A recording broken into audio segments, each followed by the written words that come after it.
Well, welcome everyone.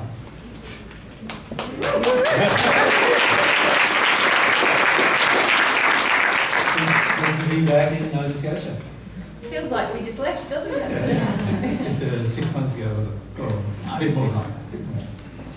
Yeah, lovely to see you all again, and some new faces too. Very nice. We are probably going to get straight into things, I think. Let's do it.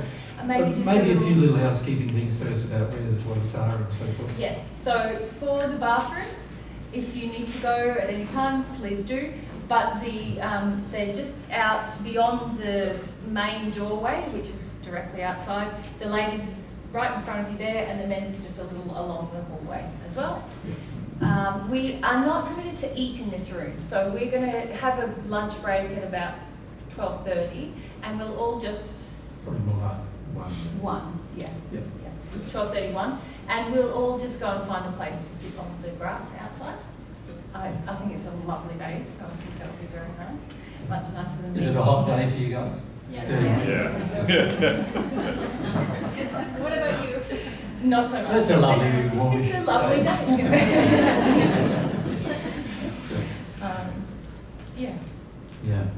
Summer day.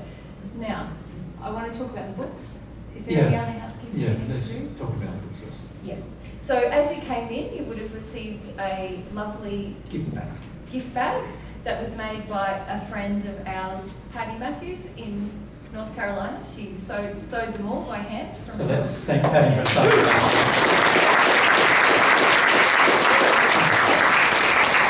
And every one of them, will notice, individually coloured. Yeah, pretty nice. Patty's a patchworker, so these are part of her patchworking supplies. Yeah. Inside each bag, you have 4 Have you volumes. opened them up yet? Yes. So 4 volumes of Padgett messages. Now, some of you don't know, were asking what are the Padgett messages. They are a series of messages that were channeled to someone called James Padgett around the turn of the last century. And some of them were from Jesus and myself in the spirit world, and many of our friends. So there's a lot of truth contained within the messages, and we're going to refer to them over the weekend. They're the highest channeled truth that's ever been received by a person on earth from the spirit world. And what's special about the volumes you have is that they are collected. The messages were received over a series of, is it 5 years? 7 years. And they came from all different people in the spirit world, and they were on all different topics. But the books that you have there have been compiled in order of theme, if you like. So, subject.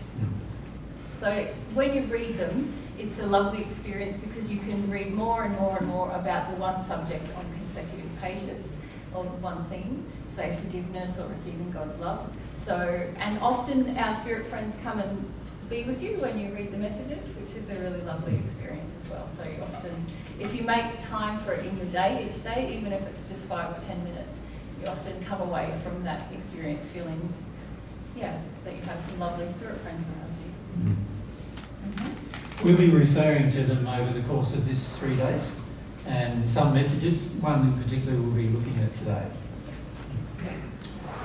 Yes, so I hope you enjoy that. That gift is really coming from Jesus and myself, but also a great number of people in Australia who've given donations towards the project of sharing the Padgett messages with people for free worldwide. So we'll thank them.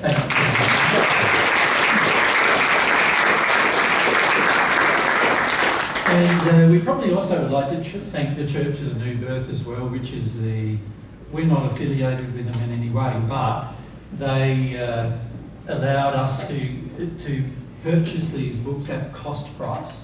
So that means instead of online, normally they'd be around about, I think, $45 or Australian dollars, I can't remember which, each, and we've managed to get them for around about $15 each.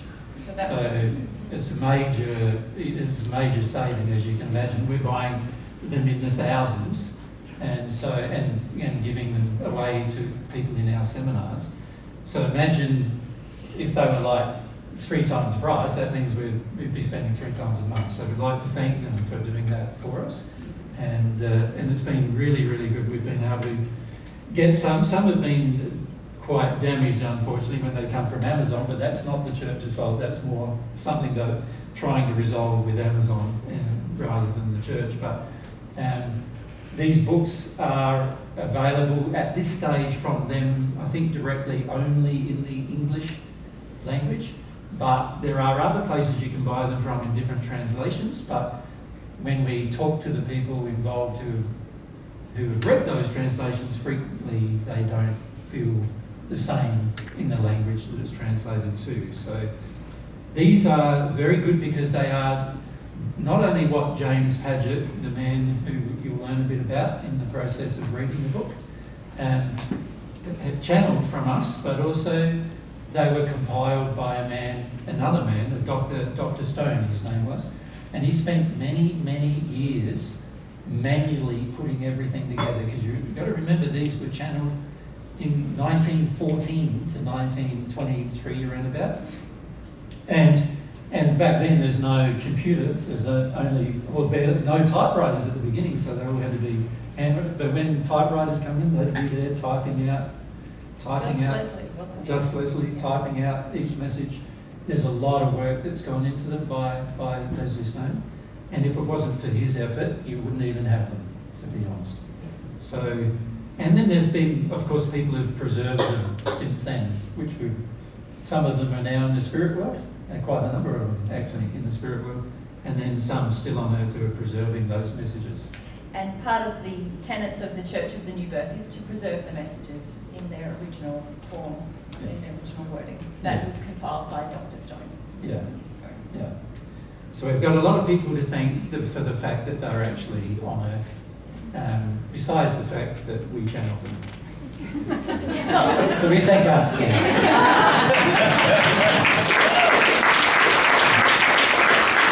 And a lot of our friends, obviously. So as you read them, you'll see there's messages from all sorts of people, some of whom you would have heard of, and some of whom you probably never heard of. Yeah. But we'll, in particular, we'll focus on one message today. Yeah. Who of you have actually read the Padgett messages in entirety? I just have an idea. So just a few of you. Yeah. In many of our audiences, there's been none. Nobody's read them. So we'd recommend that all of you do that at least once. We read them a lot, probably once a year, or more. Yeah, on the average. So my suggestion is to keep reading them, because as your soul condition grows, what impacts you from the messages will change as well. So that's something to bear in mind. Yeah. Yeah. All right. Now we're going to start with a bit of presentation, but you're welcome to ask questions at any time. On topic questions, please. And would anyone like to, from the microphones? So Max. And just to be careful, Matt, when you get up, you're going to be in the shots of those cameras. Yeah. So you might just need to be back, if you can maybe swap with somebody. Well, even if, what if you hop on the other side, Max? Yeah. Or maybe just if you can move across. And then Talia. Can you move across? Is there room? Yep. Because then he can be right next to her there. That'll be fine. Yeah. And Talia, you're going to take the other one. Now, Now, just when you're handling the mic, we talked about it last time as well. Just put it on your chin and your chest. That means that we hear you a clear sound. Often when we're talking, we get excited and move the mic around, and then no one else can hear you. And then you don't get the benefit of hearing your voice on the recordings in years to come. Other people benefit a lot from your questions, not just yourself. So if you can make sure of that. So if you guys choose one side of the room each. So when there's a question on this side, Talia will bring the mic. Yeah. Okay. Also, different to last year, we have video recording. So there's 3 videos here, faced at Mary and myself. But there is one audience cam, which is basically trying to get as much of a shot of you guys as we can get. Not everybody is in that shot. So if you expect to see yourself later, you may not. Particularly those people in the corners here. The camera hasn't got enough depth of field for that. So if you do not want your image and everything recorded and shared infinitum in the future, then my suggestion is don't come to our seminars. Because that's a requirement of coming to our seminars. Yeah. Sure. If you just are happy to see it occasionally, but you don't want to see it all the time, then sit down in these corners. And we won't see you. Yeah. Get on. All right. So what are we going to talk about? Who's been listening along? Who's been listening already a bit for England? And I don't know if anything more than England's up at this stage, but yeah, some of you say. You have an idea what we're going to talk about? Maybe not a big idea yet. Yeah. So let's get started on the subject that we started in England. So the subject we started in England was pray for God's love.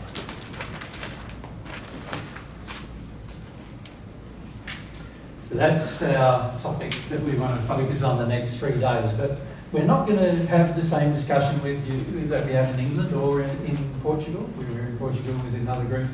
It'll be particularly sort of, you could say in some ways, tailored to yourselves. But also there are aspects that we didn't get to cover there in those conversations in those other countries that we would like to continue the discussion of so we can cover these particular subjects. But fundamentally, there's 3 things you can see we're going to focus on. Firstly, pray. What is that? What does that actually mean? Then, God. Who or what is that? In terms of what we're asking, who are or what are we asking for from that either being or energy source or whatever. A lot of people view God as an energy source, which God of course is, but God is more than that. And then also what God's love is all about.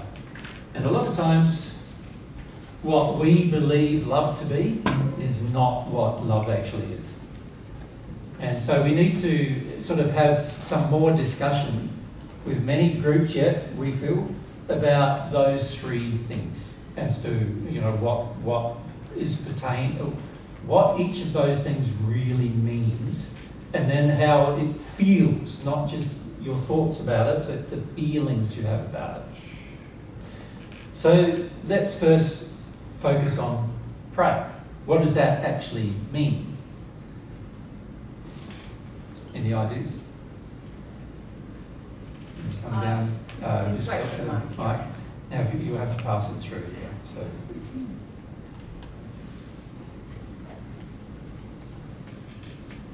Pray is like praying is like I believe in your heart when you're like kind of emotionally really hoping to receive something and long for it. Well, you mixed up a number of words there, so let's dissect what you said a little bit, shall we? You said the word hope, right? And we're not going to hope, because most hopes people have are pointless, right? You think about hope as a general issue with regard to yourselves. Many of you hope one day you'll get $1 million in your bank, right? Do you ever get it? Without some effort? Generally not, right? Many of you hope that one day you'll have a really good relationship, but how many of you do? Right? Many of you hope that things will work out in the future and you'll never get sick, but you still get sick, right? So pretty much hopes are not a part of prayer. However, you did mention 2 other words. You said the word longing, didn't you?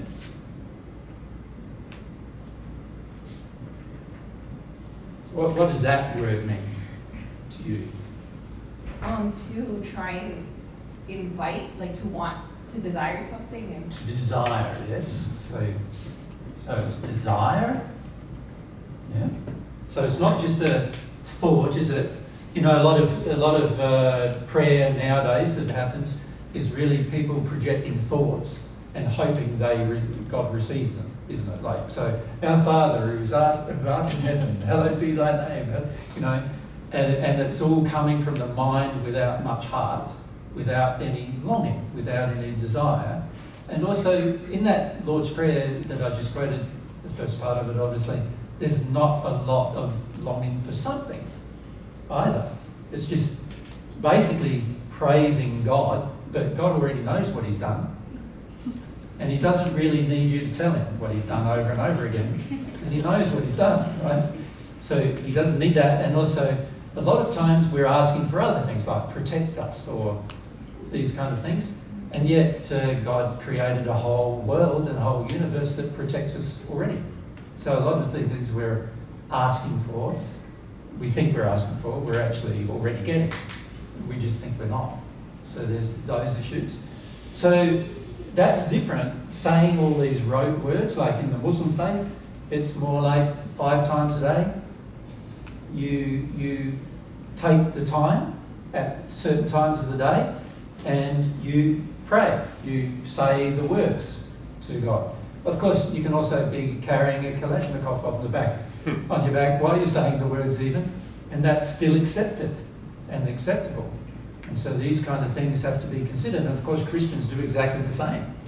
They, in fact, usually they say there's more praying in the foxhole than there is in day-to-day life. You know, there's more praying in war than there is generally in peace. And that is often the case, but still the prayer not really reaching God. It's really a prayer to save yourself, a prayer for things that are really impractical in a way, because if you go to war, it's going to be hard to save you. So, you know, it's going to be hard for God to save you while you've got a gun and you're already taking somebody's life, or somebody's going to be intent on taking yours. It's going to be hard under those conditions for God to do anything about that. You're exercising your will. So for a lot of us, when it comes to prayer, we're thinking prayer is just a bunch of words, but really there's no longing or desire involved in it. So these two things are very, very important. Longing and desire. Yep. What else is important? Kevin, if we can go straight back. Dialogue. When you say dialogue, what do you mean, Kevin? It's I'm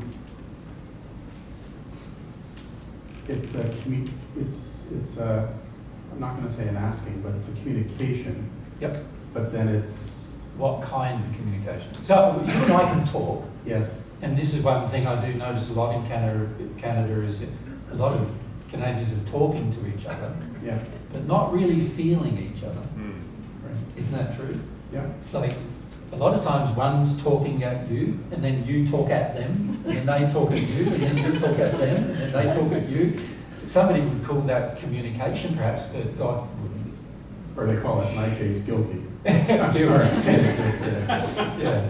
No. Okay. Yeah. So, what kind of communication are we talking about? I guess what I was thinking about from my perspective is that I feel that when I'm in a place where I do pray and I'm in a grounded place, Yeah. and I'm feeling the essence of what I'm saying or what I'm sharing. All right. So that's the key thing, isn't it? Yeah. You're having feelings, Yes. not just thoughts. Right. You've got to feel something.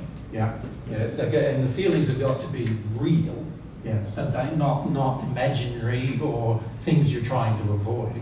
And coming from a genuine place. Yeah, so Yeah. the word genuine, let's Yeah. look at that. So Yeah. this is very important, so we're still talking about prayer. It has to be genuine. What's another word we can use on genuine? What's another word for that? Honest. Honest. Sincere. Sincere. Yeah. Sincere. So you could say genuine or sincere or honest desire. That's connected to our feelings. It's connected to our feelings, Coming from our feelings. not just from our thoughts. Yeah. And when you ask dialogue, it's almost like coming from that place. What I felt in the past is that I'm given answers. At Yes, some now stage. there's a reason for that. And the Okay. reason is now you're obeying the law that defines when God's going to talk to you and when he's not. Right, Does that make sense? yeah. So God has, you remember last year, for those of you who were here last year, we talked about God's principles. Mhm. And remember we said that God's principles are established by God's laws. Mhm. So God has laws that define how love flows. Mhm. And God has laws that define true communication, what is real communication. And real communication is not thought to thought, not my thoughts going to you, but rather my feelings going to you and you responding with feelings. That's real communication. And of course, those feelings can be insincere or they could be sincere, couldn't they? So I can fake a feeling, you know? Like when I give you a hug at the front door, I can fake the hug, Sure. or I can feel the hug, right? Now, if I fake the hug, well, from God's perspective, that's also not sincere, right? So the key is this sincerity, isn't it? The genuineness, the honesty, the realness of the desire and feelings that you have. Now, if you have a sincere, real, honest, genuine longing towards God, then God created a law that means that God will always respond. So God's soul will never not respond to that. He will always respond to that. And this is why people who hardly even know God do sometimes get answers from God. Because in moments of their life, they have a sincere, honest, genuine longing or desire with feelings attached to it that are pure, not out of harmony, not selfish, but actually pure. And in those moments, it appeals to God's heart and there's a response. So you could say that really God defines what prayer is, not humans. Does that make sense to everyone? God defines what prayer is. So there's another aspect of this, and that is God's authority, or you could say God's laws, or you could say God's principles, or you could say God's nature is such that He defines what a valid prayer is and what one isn't. Right? And you can pray in every other way but that way, and you will never get a response. Right? So that's critical in understanding about how to receive God's love, isn't it? If you pray and you think you're praying, and you think you're sincere when you're not, or you think you're longing when you're not, or you think you're desirous when you're not, or you're not really feeling it, there is not going to be a response anyway. So this is why a lot of people who try to experiment with prayer don't receive answers, because as yet their sincere desire is not present. Makes sense? Now, remember I also said that every time you have a sincere desire, you will receive an answer. So this is very important to understand. So if you understand that truly, you can see that if I am not receiving answers, then there must be something wrong with either my desire or my sincerity. Now, you can have desires that are not sincere, or you could say not in harmony with God's love. In other words, you can have impure desires, can't you? You can have desires that you want to harm people. You have desires that you want to have power over people. You have desires that you want things from people. And from God's perspective, while you may think they're sincere, that's not God's measure of sincerity. God's measure of sincerity is those things that I've just mentioned, the desire for approval, acceptance, the desire to be, to have power and all these things, even though you may think they're valid things to seek, God's not going to listen to such requests. So you can see on earth, the main reason why there's not a lot of response from God from people who are actually religious and praying is because most of the prayer is not either sincere or a longing. It's not a desire. It's just a thought. Just in many cases, a rote, like a repetitive thought, even. Every time I sit down with my mum and dad, in this life, they pray before they open their meal. Every meal. And it happens every time. And they say almost the same thing every time. And I can easily feel, as can God, that there are no feelings in it. It's just done because it's thought that it has to be done in order to be holy, in order to be accepted by God. They are not the prayers that God's interested in. God's interested in sincere desires that involves your feelings. So, if I just rubble that out for a moment and we write in its place that this prayer is sincere longing.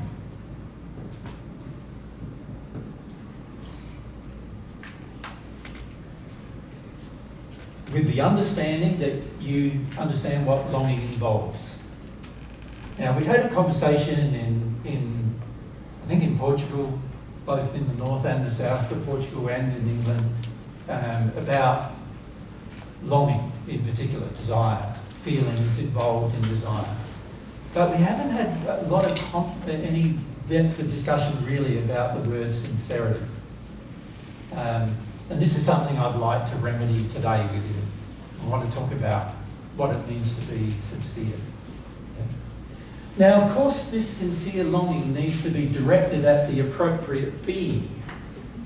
All right? God. And obviously, I can have a sincere longing for Mary, but that's not prayer. Or there's a prayer to Mary, but not to God. I can even have a sincere longing for my children to give me things. So that's a prayer to my children, but it's not to God. Right? It's not directed to the being who is the creator of the universe. So when we're talking about God, we are talking about the actual, the real being,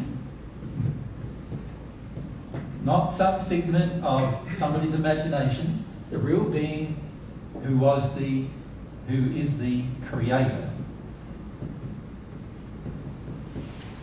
Not to anyone else. So that means I'm not like praying to an energy source. I'm praying to a person, a being, an entity. I'm not praying to some universal creation of God's. Like, I'm not praying to the sun, because there are many people who do. I'm not praying to creation. I'm not saying creation is God. I'm saying God created creation. We're also not praying to an intercessor. We talked a bit about an intercessor just briefly in Portugal. So I'm not praying to God's prophet in order to connect to God. I'm not praying to Jesus. I'm not praying to Muhammad. Right? Because they're not God. And if they're not God, then of course God can't respond. You're actually having your feelings with somebody else. Now those people might respond. So some people who are sincere with me and they pray to me in that manner, I'll try to respond if I can. But I'm limited in my energy, limited in my power compared to God. God's an infinite being. I'm a finite being. Any prophet of God is finite. So we're talking here about the infinite entity. The one that has existed forever and will exist forever. The one that existed before the universe existed. And the one that will continue to exist even if the universe destroys itself. Which I don't think will ever happen because God designed laws for that not to happen. But nevertheless, even if God chose to destroy the universe itself, the God would still exist. The infinite being would still exist. So that infinite being doesn't live in the universe that we're used to. He existed before the universe was created and he would continue to exist even if the universe was destroyed. Make sense? You wanted to ask? Yes, please. Yeah, just wait for the mic. Thank you. I was hoping to ask about God specifically because in prayer, Yeah, I have struggled recently being new to prayer. yeah, I don't have a mind's eye. I have aphantasia, so I can't close my eyes and see things. I have a hard time imagining. yes. So in prayer, talking to God, I am using, it feels like I'm only using words, and it doesn't feel like it's enough. So it's the feeling and it's the emotions that I'm having a difficult time expressing when I don't have the imagination that goes with it. Or like a concept of God? Do you Right. have a concept No. of God? No.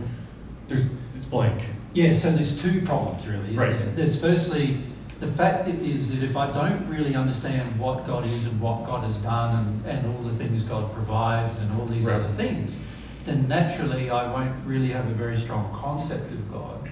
And then that, of course, is going to play into how much desire or feelings I have for that being. Mhm. Does that make sense? But that can all be fixed. Yeah. And the way it's fixed is exactly the same way you fix a relationship with a person. And that is, how do you ever develop a friendship with a person? Can you see what's going to be required with the person? Firstly, you're going to meet the person, and then at some point you're going to have a desire Yes. inside of you to get to know them. In other words, you ask them questions, don't you? You go, Mary, where do you come from? How many of you know where Mary comes from? Where she was born? So you don't know her very well yet, right? Do you know where I came from? Where I was born? No? Most of you don't. So Australia. It's in Australia. when we ask you where you were born, do you say Canada and we go, okay? No, what we do is we go, where in Canada? Where were you born? So people we've been talking to this week is gone, where were you born? If we get the chance to get to know somebody, we're asking them these questions. Where were you born? What was your life like? Where did you grow up? What did you do? What were some of your experiences? What's important to What's important to you? Why is those things important to you? What do you value? So we were having a chat with Tom and Sarah the other day, and we're asking these questions because we want to get to know who they are, what drives them, what their passions are, what they like doing, what they don't really like. You do that through questions, don't you? Or you could say it another way.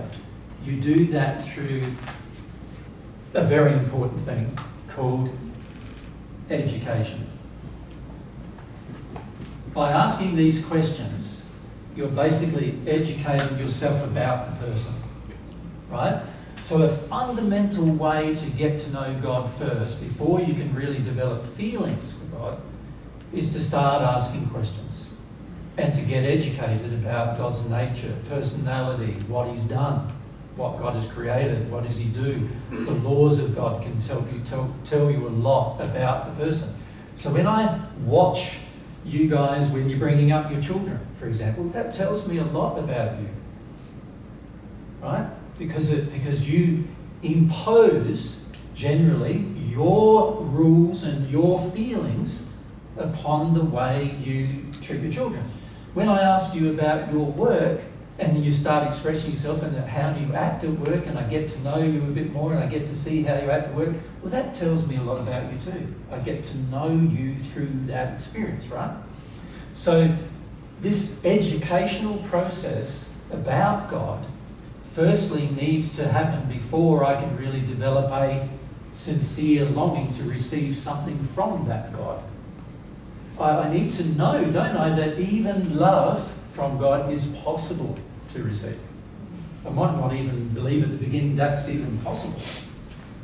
I also might not understand its impact that it might have on my life because I haven't learnt about the possibility of that either. We could also say it another way, that I need to be curious about God.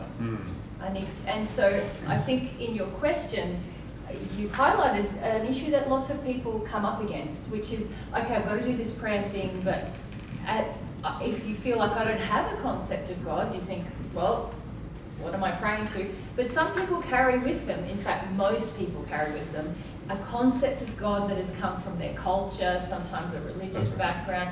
And so they start trying to pray, in inverted commas, to pray to this entity that they have this preconception about. When actually, if we don't have any conception at all, this is a good place to be in. Very good place, because you Yeah. don't have to undo all of the bad Yeah. conceptions. All we need to do is be curious, ask questions, and want an education. And then we'll get to know God through observation, but also through really directly asking questions. And then we can start to relate to God with sincere prayer, with the right entity. And so it's actually a good place to start from. Yeah, Thank you. not a bad place. It's actually an excellent place. The people who don't start from that place but start from a preconceived notion have to firstly undo all of their preconceived notions. I have been undoing the Catholicism within me, yes. Yeah, and most of us have been brought up in childhood in Western countries in particular with, some kind of Christianity. In Eastern countries, some kind of, Islamic faith. In other cultures such as Hindu culture, the Indian culture, with Hindu religion or other religious faiths. Some of you were brought up as New Age movement, in the New Age movement, right? Some of you were brought up in all different cultures, and none of those cultures are really very focused in finding out from God what God is. They're more interested in telling you what God is. Exactly. Thank you very much. Yeah. So obviously you're going to have to undo what's been told to you. And unfortunately, when it's told to you as a child, it has a bigger emotional impact than most people realise. That was one of my biggest issues, was the punishing God. And as a child, when you're punished enough, you tend to shut down. Exactly, and also you start to say, well, I don't want a relationship. Well, how can I have a sincere longing with somebody who's hitting me every day or I'm threatened by every day? That's pretty tough. That's great. Well, I wouldn't want one. No, so, you can see straight away that how we've been brought up to conceive God in our childhood has a huge impact. And it's better you're definitely going to need to go through concepts of God being undone before you can develop a really sincere relationship with God. The issue becomes like, what's the motivation to deal with the concept of God when you really don't have a concept of God? And this is tough. It's tough because it's hard to imagine that God would be better than the God you grew up to imagine. And so then you feel less drawn to that God, and so now there's no motivation that drives your longing or your desire to learn about somebody, because you already think to a degree you do know that they are unloving. You do know that they're not the person they're painted to be. You already feel that. And then, of course, many of us have had experiences in our life where the treatment of us has been blamed upon God as well. In other words, the poor treatment that we've experienced has often been blamed upon God. And so now we start attaching to our image of God, we start attaching this poor treatment that's occurred. And now, of course, that's going to also taint me having a sincere desire to receive something from God. Yeah. Because fundamentally I believe God is not loving. So if you look at all of the religious views of God on earth, none of them actually portray a loving God. None of them. Christianity, you look at it, on one hand, they say God is a God of love, but on the other hand, God's going to destroy the wicked at Armageddon. Right? At some point, God's going to come and get rid of people. And who determines who to get rid of? Well, that's God too. And then how do you know the rules via which he's going to get rid of you? The average person doesn't understand them. And so they sort of go, now I'm really confused, like, I've got to try to be good, but what does that mean to be good? Like, how do I be good? I thought some things were good, but they seem to be bad, and you start getting quite concerned then and fearful. And in fact, that's encouraged the two religious faiths on earth that believe in an entity God, they encourage you to view God with fear. They need that in order They need that. in order to maintain power. Correct. They need that. And so they're encouraging you to be afraid of the God that you imagined in your childhood existed. So how do you now have a sincere longing for somebody whom you're terrified of? It's pretty tough, isn't it? Like, you're not going to have one, are you? Right. So this is where these things, and of course we'll list in our discussion today some other things that are involved in us learning about things generally. In fact, this also applies, doesn't it, to learning about what sincerity is. It also applies to learning about what love is. Can you see? Education, curiosity, questioning. This is why I love it when you ask me questions, because it's the start of a person's interest in understanding. Yeah, That's great. Thank you so much. that's it. Just pass it forward. Yeah. I would like to ask you, what about our beliefs about longing, our feelings about longing? Correct. Many of us have ideas that longing is demanding, like it's pushing, it's insistent, it's like basically saying, you got to give me it, you know, that kind of feeling. So we even have distortions when we say the word. Even with certain words, we have distortions already that are there. We also have that opposite connotation to longing, don't we? Where we feel like, no, I'm exposed and I might be hurt, and all these fear-based ideas of what it means to long. Oh, now everyone will see, God will see everything, not understanding that God already sees everything. Yeah. Yes, and what about, because I feel this longing, what about this pre-concept, this feeling about it's not gonna be responded?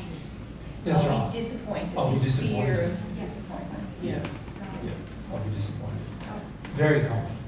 Very we're common. already being discouraged to long anything because it was never being satisfied. So what's the point?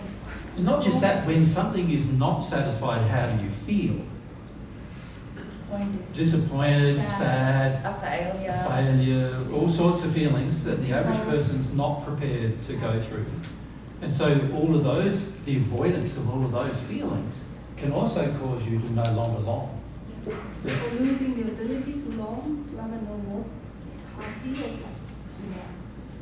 I don't think you ever lose the ability to long, Cecilia. You lose the desire to long because you're holding on to many past hurts that you're unwilling, you're lacking courage, lacking bravery, lacking initiative to feel. And even when we say lose the desire, you intently have a desire to no longer long. You have a longing to not long. Yeah. You have a desire that builds over time saying, I don't want anything to do with that. Like, I would rather live in my head than have a feeling that I would like something, because I always am disappointed by anything that I've ever desired. I've always become a disappointment at some point, and I hate the feeling of being disappointed. I hate the feeling of sadness and all of those feelings. I dislike all those feelings, so I'm not even going to bother anymore. I'm just going to live totally in my head and do what my logic in my head decides I'm going to do for my life. And this is why people become very intent on their addictions, because logically they say, well, at least I can get that. At least if I want something and I can meet the addiction of wanting the thing, it doesn't really matter what it is, at least I'm getting something and I feel loved. And this is how a lot of codependence between couples gets established, develops, because we feel like, well, I know he needs me for this thing, and so if I want him, it's not so much of a risk, because I'm going to give him this thing and he'll give me that thing. And there's So it's like there's like rats in the wall or something. What is the cute bird you have here? Woodpeckers. Woodpecker. Yeah, so codependence is where I feel like I don't have to long in an open-hearted way. I'll just want him for this thing and he'll use me for that thing, and now we feel safe and secure in our addiction bubble. Yeah. Yeah, there's no actual longing passing between either side. No. No, it's very common. So, of course, with everything we're saying here, you can see education is a critical part, isn't it? Learning about what it means to do the thing we're mentioning is a part of our learning process, and it needs to happen in order for the real law that governs how to receive God's love is engaged in a positive manner. Yeah? So we need to also come to understand, don't we, what love is, and also what it isn't. Right? So a lot of us believe that love is our addictions getting met. You know, when somebody says, you complete me type of feelings, like many of us feel like we're incomplete, and love makes us feel complete, is the feeling we have. Right? When actually love sometimes will do exactly the opposite of that. It will show you all of the areas where you're not complete, where you actually have issues and problems. Love can do that. But the average person doesn't believe that. That's why they say, oh, I really love him because he really helps me feel good about myself. Right? And he's so lovely to me, he makes me feel nice and he makes me feel secure and safe. Wow, I've never felt so safe with anyone before, but this person, they must really love me. And I must really love them. For making me feel safe, yeah. For actually this fulfilling wonderful one of warm my feeling addictions. that I have when none of my fears are triggered must be love. Yeah. Must be love, love, nothing more. Okay,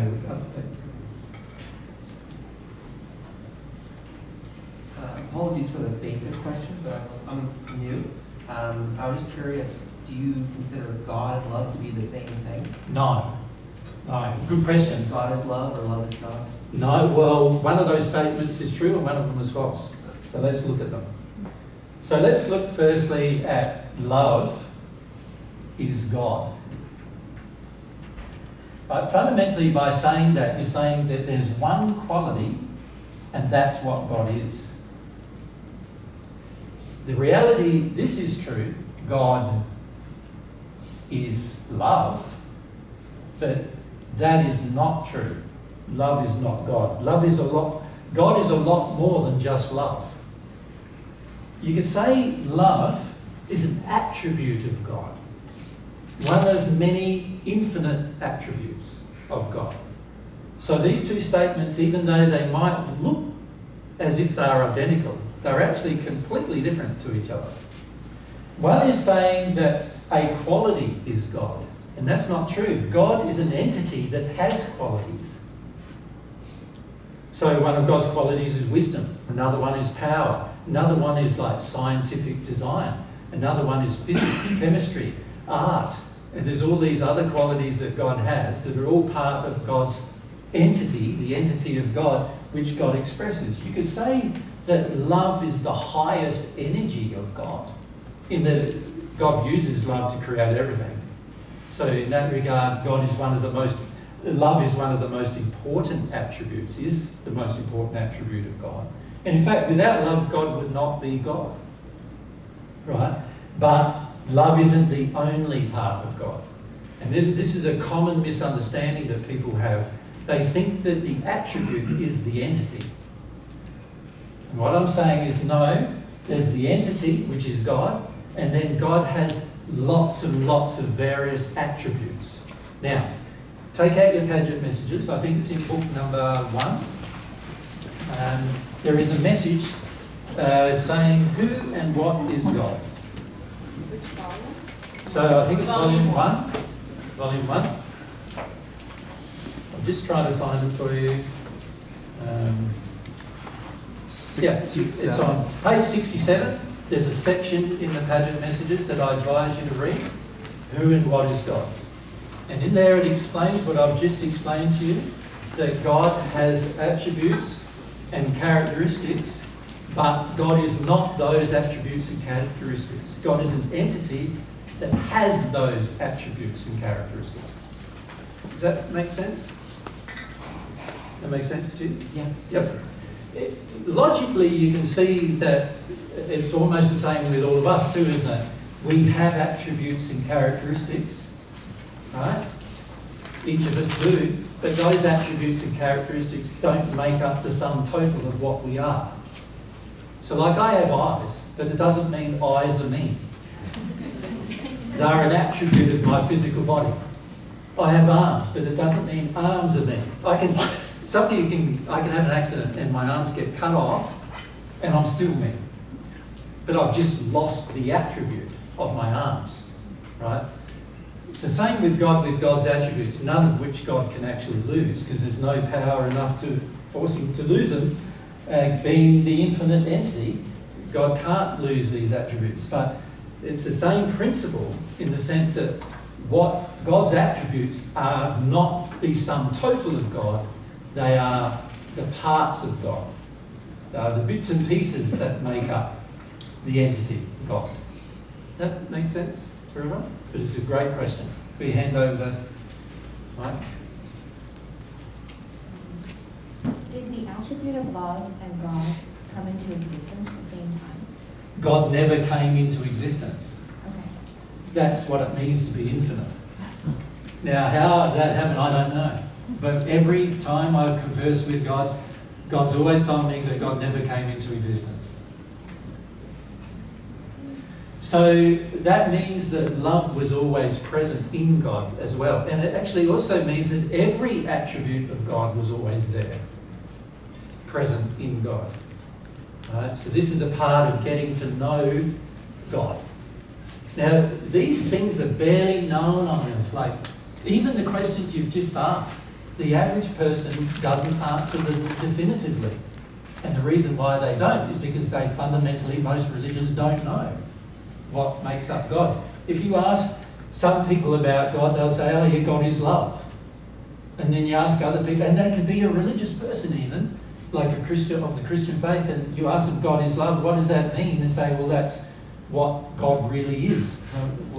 You know, and I've asked many questions nowadays. I've met many thousands of people who are religious, because I used to be a Jehovah's Witness knocking on their doors, right? And so I've met many thousands of people, and they would explain to me their concepts of God, all of which made no logical sense at all, pretty much.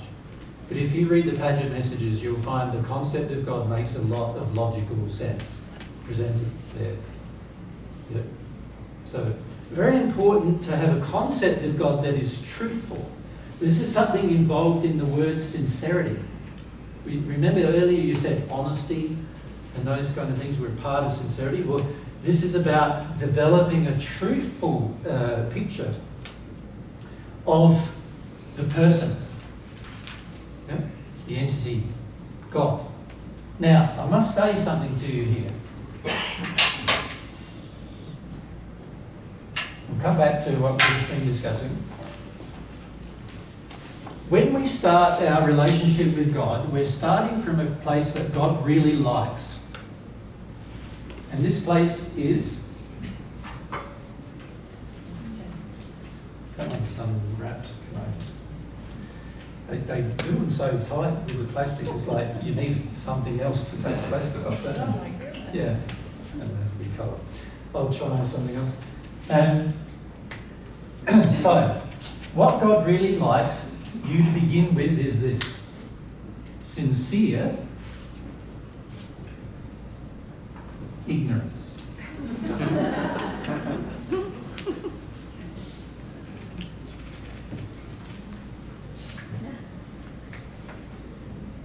I bet you didn't expect me to say that.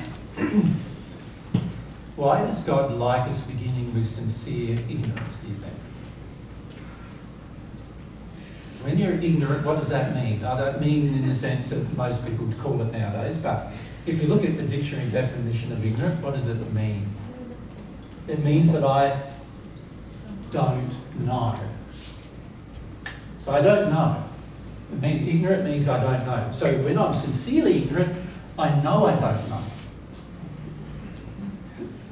In other words, I don't imagine I know when I don't know. I know I don't know.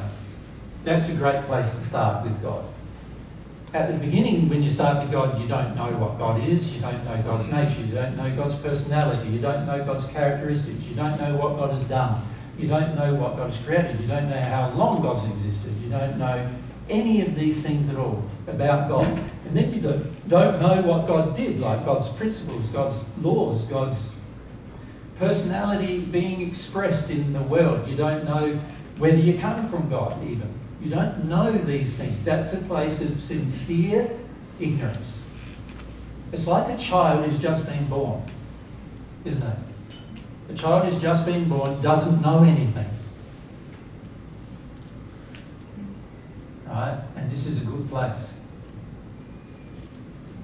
Of course, it's not the only place you should stay, where you remain the rest of your existence. And in fact, It's very hard to stay sincerely ignorant. it's very hard to stay there. Because once you are aware that you're there, you want to, what's the next thing you want to do? You start to exercise a desire, sincere desire, for what? Yeah.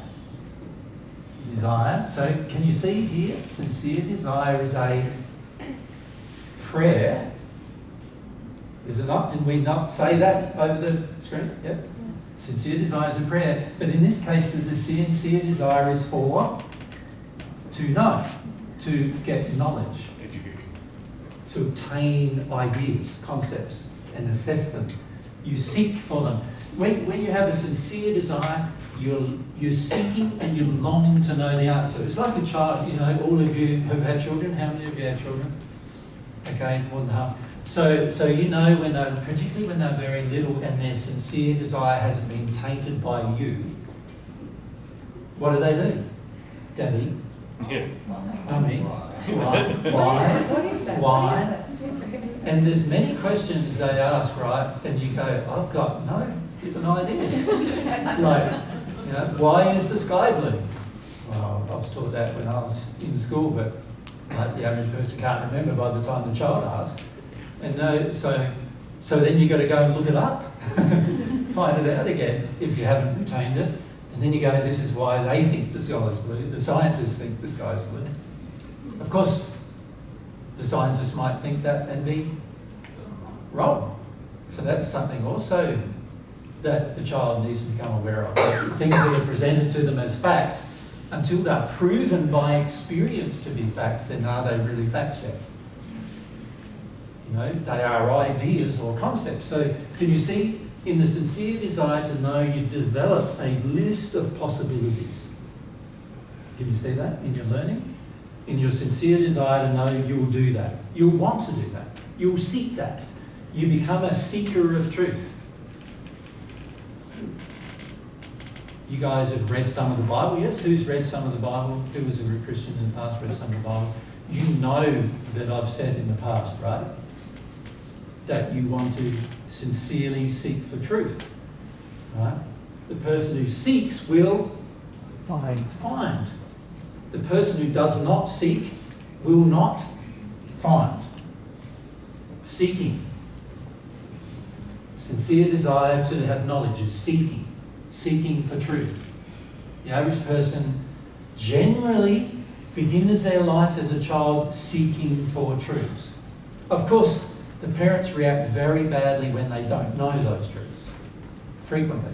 So, like, if you're a child and you're very little and you're very reliant on, dependent upon, let's say I'm a child and Mary's the mum, and I'm very dependent on her feelings for a start, but I'm also very dependent on her desire to look after me and care for me, because I really can't care for myself yet, so I'm dependent. When I'm dependent and mum has a bad feeling, she just has to have a bad feeling from me asking something. So if I ask, you know, why is the sky blue, mum? And she feels really upset and confused, and she doesn't know herself, and she feels silly, and she feels stupid, and I'm feeling all those feelings from her. I'm going to be, as a child, sensitive to those feelings. Once I feel all that from her, I'm going to be very tempted not to ask her again if she has all those feelings. Can you see that? Even her desire to resist her own feelings is going to influence my desire to know.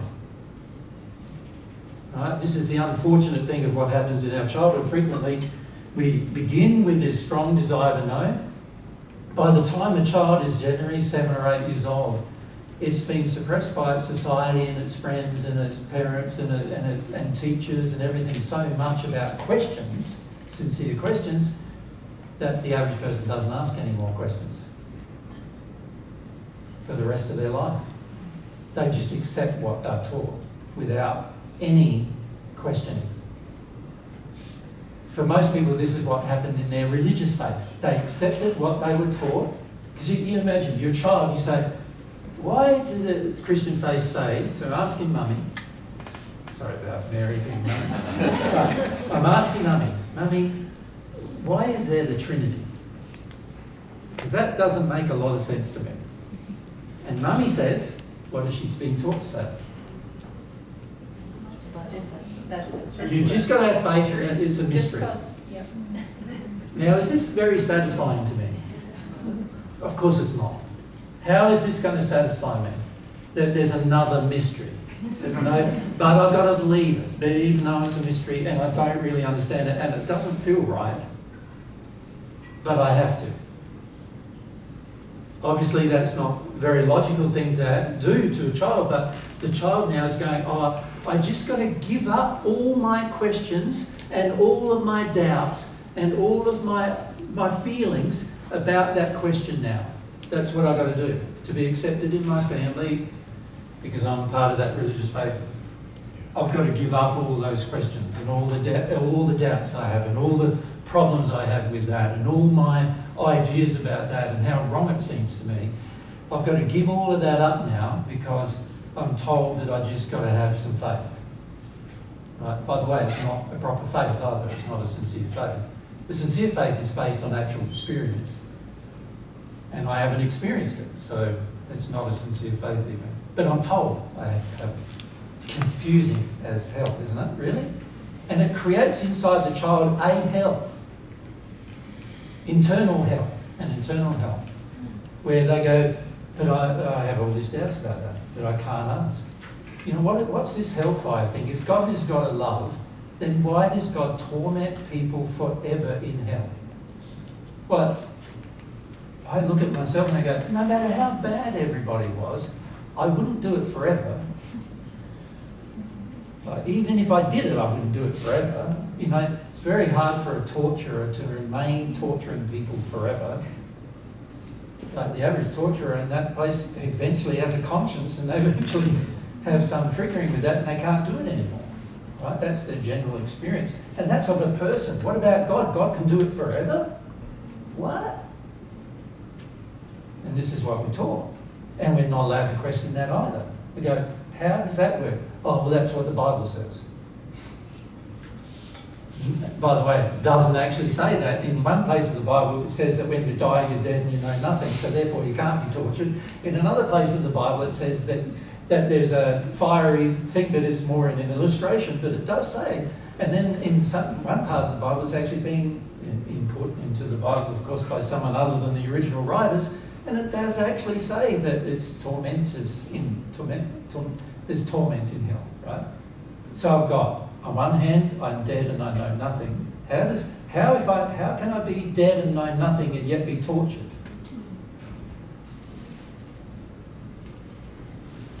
It's all confusing, isn't it? So I'm confused now. And I'm a child, because by this stage you might be 4, 5, 6 years of age and you've got enough reasoning capacity at that point to know something's wrong. But all these adults, whom you're dependent upon for your life, are saying you've got to accept these teachings without question. That's the problem, without question. So here, remember we said, part is education, curiosity, questions. This is all a part of being sincere in our desire for truth. And yet I'm being told your desire for truth is wrong. Your desire for knowledge is wrong. Your desire to know more is wrong. Your desire to pick apart what I have established as my whole belief system is wrong. Right? That's what we're being told by our parents, whom I am dependent upon. I'm being told this. So not only am I wrong, but now there's a chance they will no longer look after me if I have this education, curiosity, questioning. Right? That's intense. There's a lot going wrong there. So just flip this back. That's so, sincere ignorance, great. Sincere desire to no longer be ignorant, great. These are very, very good things. Sincere desire to no longer be ignorant. So once I have a sincere desire to know, what's my next sincere thing I'm probably going to do? Ask.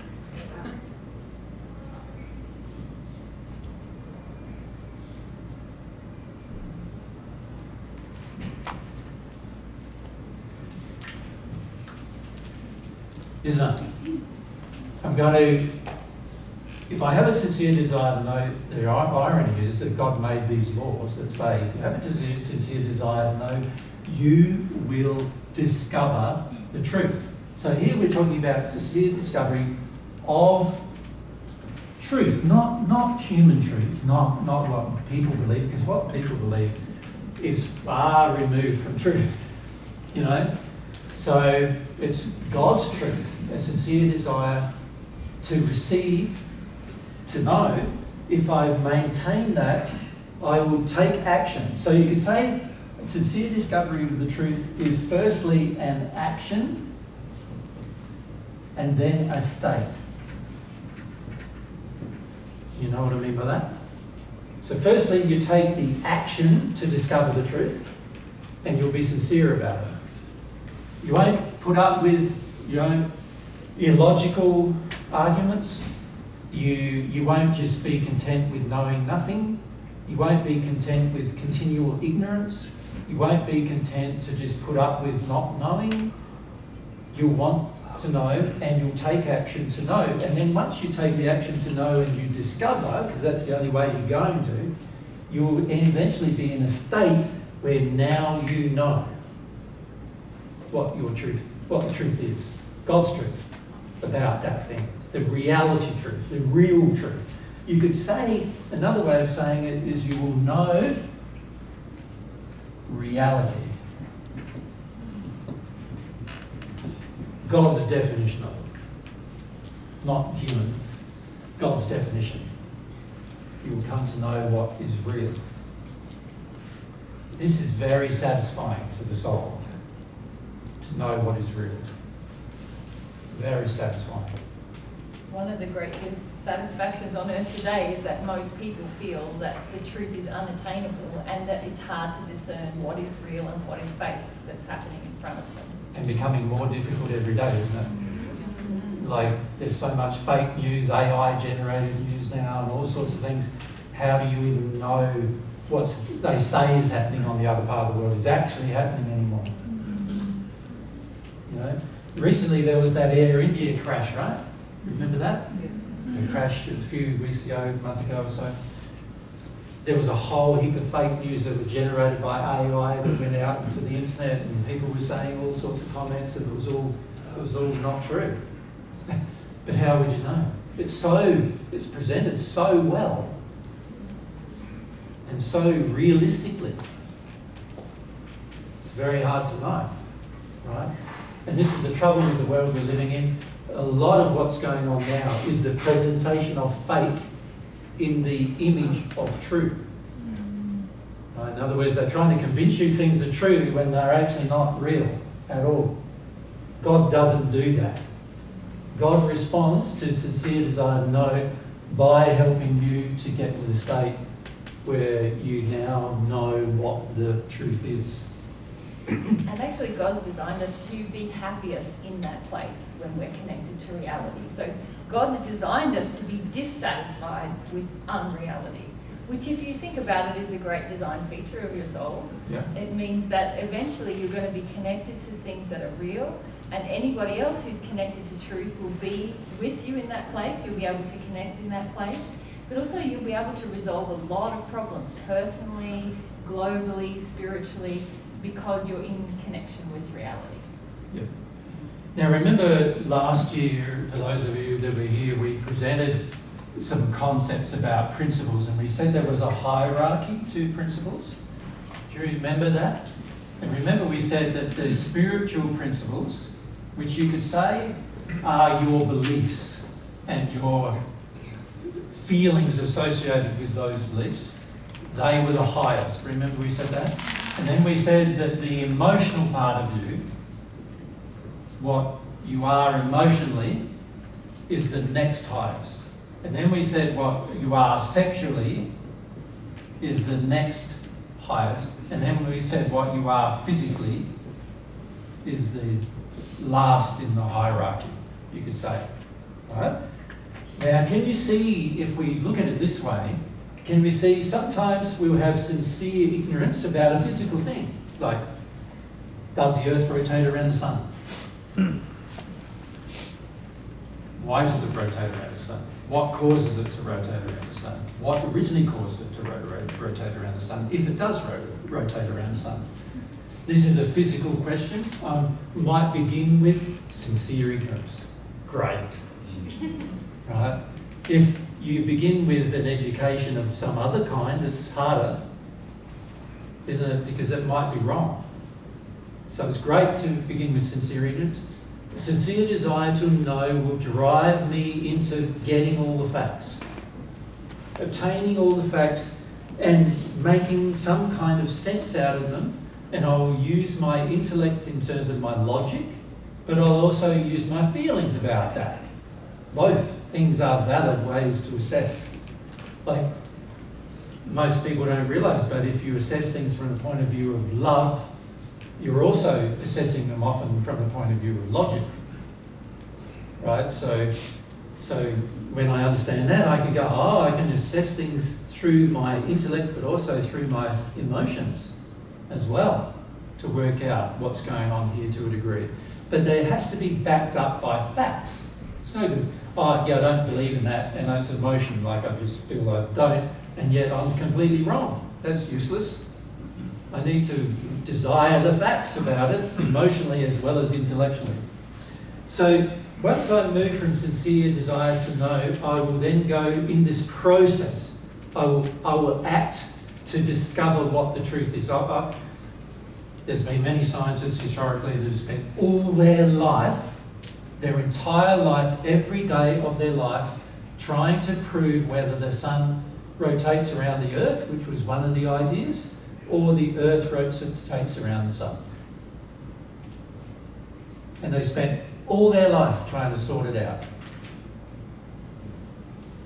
One of them even invented a telescope in order to sort it out. And in the process of inventing a device, came to see that it was the earth rotating around the sun. Not only that, but came to see the whole solar system rotates around something else. Came to see that too.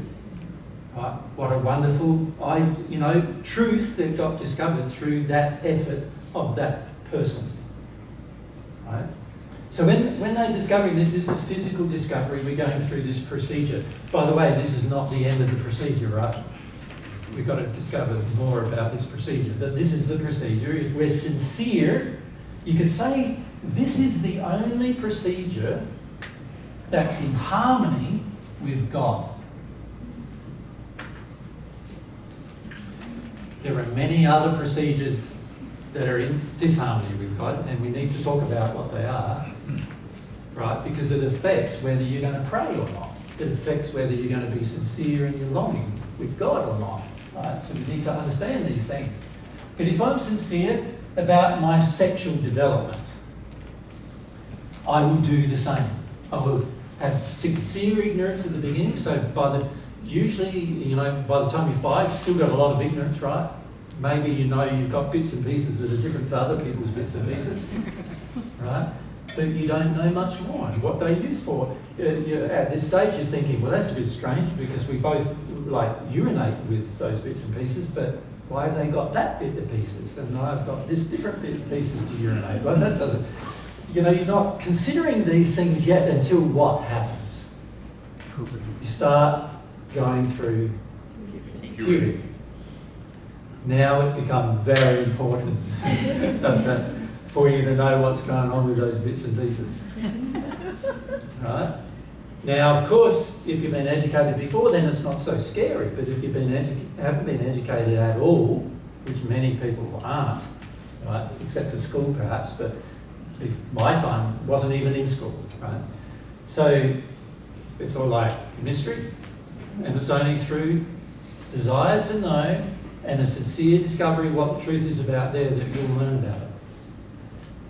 What influences that? The shame that's been heaped upon you from your parents and the belief systems they have about what is morally right and wrong are going to have a huge influence about whether you're going to have a sincere desire to know. Right? So that's an illustration of sexual knowledge being harmed by the ideas, concepts of a parent. Yeah? The shame of the parent being visited upon the child. What about emotions? I start out sincerely ignorant, as a child, little baby, I'm sincerely ignorant of all of my emotions, even though I'm having them. Isn't that interesting? Like, a child can cry, but not know why. So they're ignorant of the emotion in terms of understanding it, but they're not ignorant of the emotion in terms of experiencing it. They can experience it, even though they don't understand it. Right? But as time goes on, there's a sincere desire to know why I'm crying. What has happened? Why do I feel sad? What makes me happy? What makes me sad? What makes me safe? What makes me feel unsafe? What makes me feel angry? What makes me feel ashamed? What makes me feel joyous? What makes me feel peace? A sincere desire to know will drive me into a sincere discovery of truth about me and my feelings, and also about all of you and your feelings, eventually. A sincere desire to know will drive me in that path, to the point where I can understand my own feelings and Mary's, being my partner, but also all of your feelings. You can understand everybody's feelings. In fact, they're so easy to understand. A child can understand them, with one exception in that they still might even be ignorant, but they'll be feeling them. But by the time, usually, if you allow a child to not detune from its emotion while it's developing, by the time the child's 7, generally, it understands emotion better than its parents do. Right? Because it's allowed to discover, allowed to know. Now, the most important area of this needs to happen is our spiritual development. What are our concepts of principles? In other words, what is the concept of love? What is love really? What is faith really? We hear about faith in all sorts of religions. What is it really? What about humility? What does that look like? What does that feel like? What is that really? What about truth? What does that mean? Where do we get that from? These are things, spiritual things we can learn. Okay? So I guess I'm just wondering, how do we not screw up our children's sincere ignorance? Well, that's a different question for a different time, I think. It's a whole 3-day seminar. That one. Yeah. More than a 3-day seminar. But we must admit that you can see from your own childhood, from what I'm describing, that most of us weren't allowed the latitude of discovery. Yeah. We weren't. Beliefs of our parents were imposed most of the time because our parents were challenged by any other belief or thought. And so they ended up selecting one that they were happy with or content to no longer discover anything more about. They select one, and then what they do is impose that upon their child, right? To try to get the child to have the same belief. And of course, the child has a lot of emotional reasons for allowing that, because the child knows that it's got to belong somewhere in order to be safe and secure. Yeah. And this is the terrible damage many of us do to our children, because we're actually indoctrinating them. We're physically and emotionally and sexually and spiritually brainwashing them into having our thoughts and desires and ideas and concepts. Yeah. Yep. So part of learning how to be a good parent is learning how to not do that. Right. Yeah. So I acknowledge the question and its importance. Not something we're going to have time, though, to answer. Make sense? So is it best just to admit that we don't know if we have a big question like that? It's very important for a parent to come to understand how ignorant they are. Very important. And it's essential for humility, actually, to understand how ignorant you are. The only way you can become truly humble is by not being attached to the concept of knowing, but rather become attached to the concept of ignorance. There's a very powerful thing to remember. Do you understand what I meant by that? 100%. Attached to the concept of ignorance means that you're going to go, okay, I start every point I'm at from the point of not knowing. Now I'm going to have to put in some effort, some desire is going to have to be there firstly to know, to obtain knowledge. And then I'm going to have to put some action effort. I'm going to have the sincere desire to act in order to discover what the truth is going to be. I can't just sit around waiting for it to come to me. It's not going to come to me that way, ever. Now, can you see if I as a parent had that attitude? I would be encouraging the same attitude in my child. So let's say I'm a Christian, because I thought that's the most reasonable thing I can come up with for the moment. Now, why you would be an adult and think that, I'm not sure. But you can see a lot to do with the tainting of the prior belief systems from the prior parents and prior generations. Because there's a lot of illogical ideas in Christianity that don't make any sense at all, right? And yet they're there. So why as an adult I tolerate illogical ideas has to be to do with the fact that I've been indoctrinated to tolerate them. Right, and then try parenting children when your spouse is from another religion, and that doesn't make sense either. It's really fun. And the poor kids, it's like, Yeah. my dad's a Muslim, my mother's a Christian. My dad's a Catholic, my mother's a Protestant. Even that, they're both meant to be Christian, and I've got different ideas. Let alone of a completely different. My dad's an atheist and my mum's a Christian. You know, atheism is a religion, guys, right? The people who believe it are just as dogmatic about believing it as the Christian is dogmatic about believing their beliefs. But it's not starting from a point of ignorance, from sincere ignorance. It's fundamentally saying, I know what I'm talking about. I get it. My truth is accurate. And you're fundamentally saying my truth is accurate compared to any other truth, which must logically include God's truth. Right? So when I'm in the state where I'm no longer understanding that the Creator has been and is the arbiter of all truth, once I'm in that state and I start thinking, I know it better than God does, so now I'm no longer in a state of sincere ignorance. Where am I instead? Well, that's what we're going to list. What the other states are, which are against learning. And against receiving from God. There's a lot of states that are against that, and we'll talk about them in a minute. Thank you.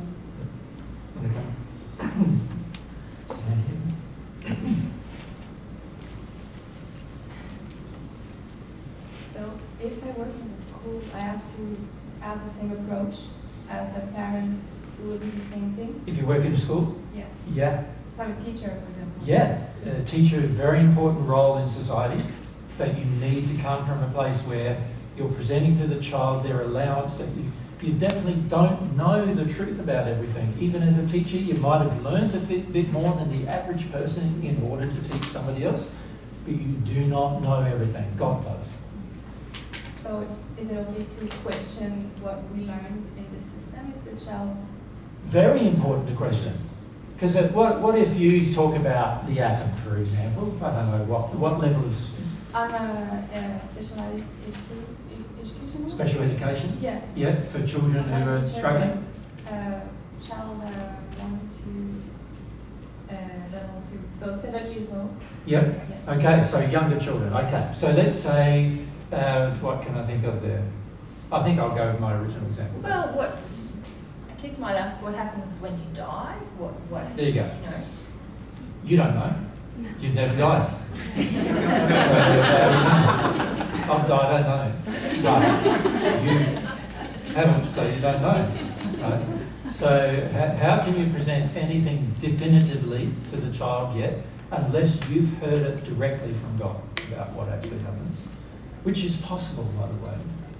Even though you have not experienced something, you can hear definitively from God about what's happened. And you can also hear definitively from the people who have already died what's happened.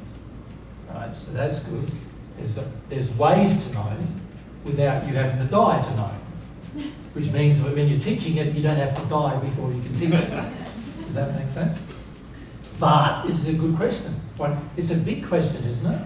The child sees animals dying, sees, people dying, granddad died, in the course of its childhood generally. And then if you're in a Christian school, you're taught to say, well, granddad went to heaven or hell.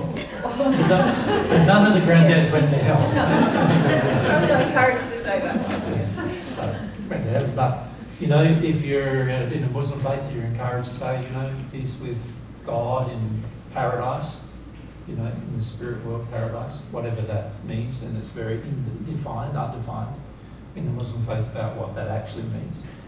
But this is what you're encouraged to say, right?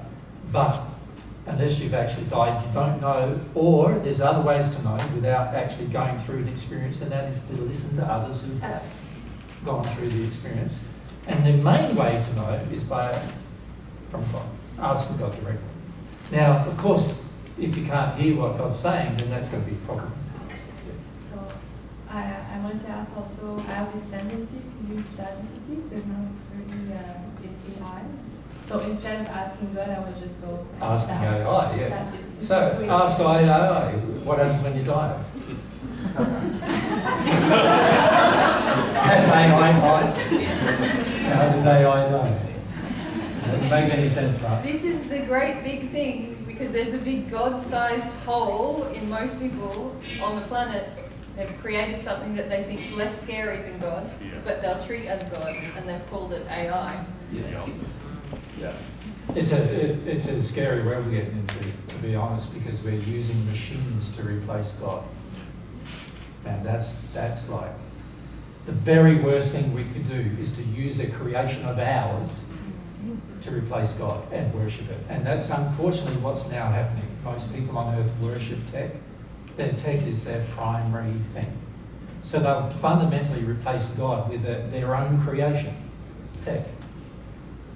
Like technical stuff, AI. What a stupid thing to do. Tech is going to be stupider than you are, silly people, at some point. It's not going to have emotion. It's not going to have spiritual beliefs. It can't, because the programmers of it don't have either thing, emotional beliefs. Tech doesn't even really have sexual interactions, to be frank. It can barely do something physical, like fly a plane or something. When I say barely, lots of them crash while they're using tech to fly, right? So we've got to start getting very logical about it in terms of our future. We've got to say to ourselves, right, my desire to know starts with my sincere ignorance. My sincere ignorance will lead me to the point where I want to discover a truth. That desire will drive me to action to discover the truth. And if I'm really passionate about it, I will find the truth. Sooner or later, I will. The highest source of any truth is the person who created all truth, God. The less higher sources are the people who are closer to God. Spirit friends who are closer to God, for example. They'd be a less higher source of truth than God, but still a high source. But AI is certainly not anywhere near God. Right? Anywhere near God. If you could listen to God, what God feels about AI, that's interesting.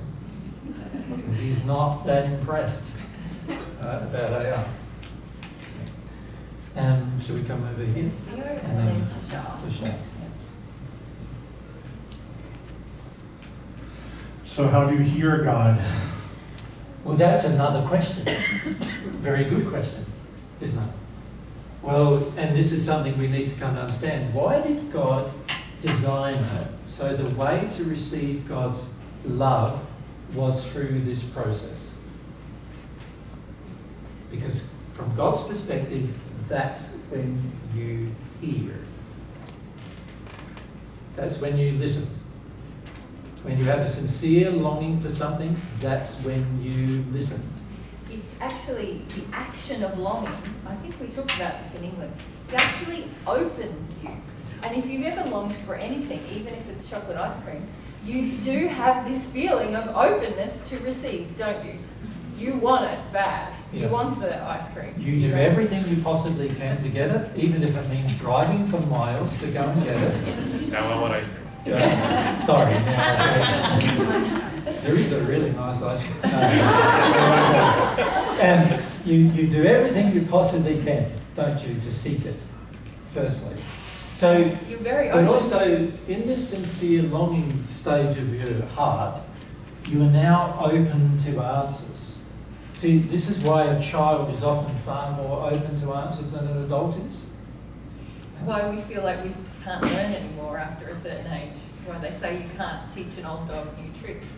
Because we've put up all these blocks. We're not open anymore to receiving. Whereas children, it's well known if you teach a child a language, if a child learns a language when they're quite small, they retain that, they pick it up very quickly and they retain it for all of their life. Whereas you try to teach a 50-year-old a new language, it's often a slow process, and often it's not retained very well either. It's like me in Portugal. Not retained very well.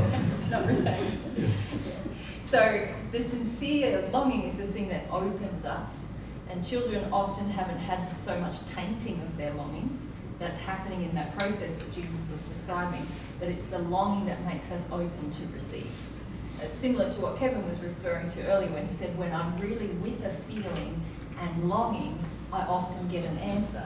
That's because the longing, it actually has I don't know if you want to call it physiological effect on the soul. Almost someone does. Of opening you up. Yep. And this is why often many people, as Cecilia was saying, come to fear longing. Because they feel that this opening up exposes more of their tender parts that might hurt if there isn't a fulfillment of the longing or if they're judged for the longing. Yeah, and it exposes your errors too, naturally, which most people on earth in particular judge. So naturally you're going to have some fear on earth to do this open longing, desire, sincere desire. But in answer to your question, that is how you hear God. You sincerely long. And to be honest, it's how you hear everybody. This is why I said earlier, many of you are talking at each other but not to each other. You're not listening to each other.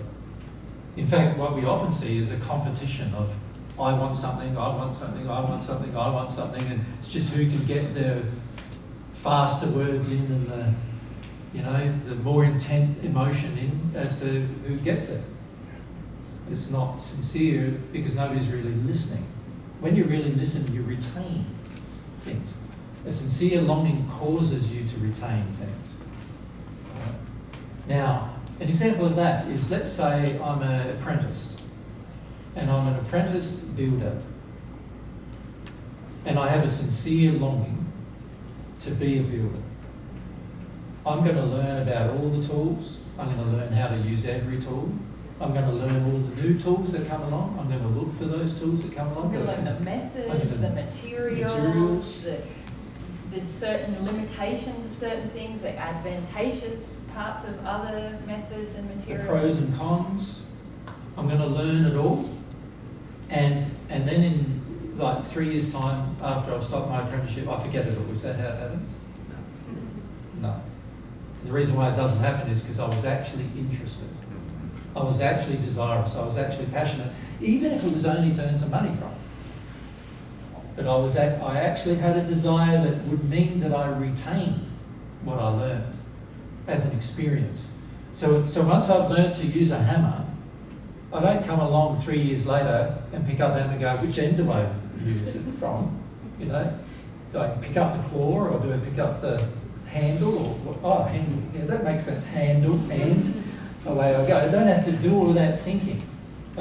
Even when you're a teenager and you learn how to drive, it's the same, right? You learn how to drive. Why? Because nowadays getting around is pretty important, right? And you have to get around a fair bit, and the car is the thing you use to get around with. Freedom. It was all about freedom. So the average person goes, I'm learning how to drive, right? Once they learn how to drive, do they get in the car 5 years later and go, I can't remember now? No, because they retained the information because they desired it. They wanted its results. They saw the positive effect of having that information. The sincere longing drove the knowledge retention. You understand? It's very important to understand. If you're not retaining things, it means that you do not have a sincere knowledge for it. Like, I don't have a sincere knowledge for Portuguese. A longing. Every time I go there, I ask, what's thanks again, Mary? Mary has more of a sincere desire to know for the language. And so she retains it, and I don't. I go there, I learn it over the few weeks that I'm there, and then I come away from it and go, wow, that's pretty difficult. You know, talking in Portuguese must be hard. But the people who do it every day don't feel it's hard. Because they developed a sincere desire because it was a part of living in the culture. Just like I had to learn English, they had to learn Portuguese. Sincere desire to know drives and retain. You retain. Once you have a sincere desire to know as a child, you will probably retain it for right the way through your entire life on earth. That's the beauty of it. Can I say, I've noticed in my personal life, and I feel like God is attempting to help me to see this, that how things come to me that I want, and it's almost like this ongoing science project that I have personally in my internal world. Like, yep. So this is something I wanted 3 years ago. I remember wanting it, and suddenly I get it's like thrown in my lap. I'm like, how the heck did that happen? Yep. Wow. Yep. And so I guess with knowledge acquisition. Well, the biggest, most important things to know are, that's one of the spiritual things. How do you really obtain something? There's spiritual principles involved in that. Laws, attraction, the law of attraction in particular, law of cause and effect, law of desire. There are laws that God has established that we can come to know and understand and therefore act upon and therefore benefit from. And God's always trying to educate us. God is the greatest teacher. Right? When I was on earth, I was called the great teacher. No, I'm not. I'm a teacher. The great teacher, God, is the one who will educate us if we allow God to, through sincere desire to know. Yeah. It's going to require this, isn't it? Starting there, understanding I don't know, and also getting to the stages there that it's important to desire to know. Because a lot of us never get beyond there with most things. I haven't got beyond there with Portuguese.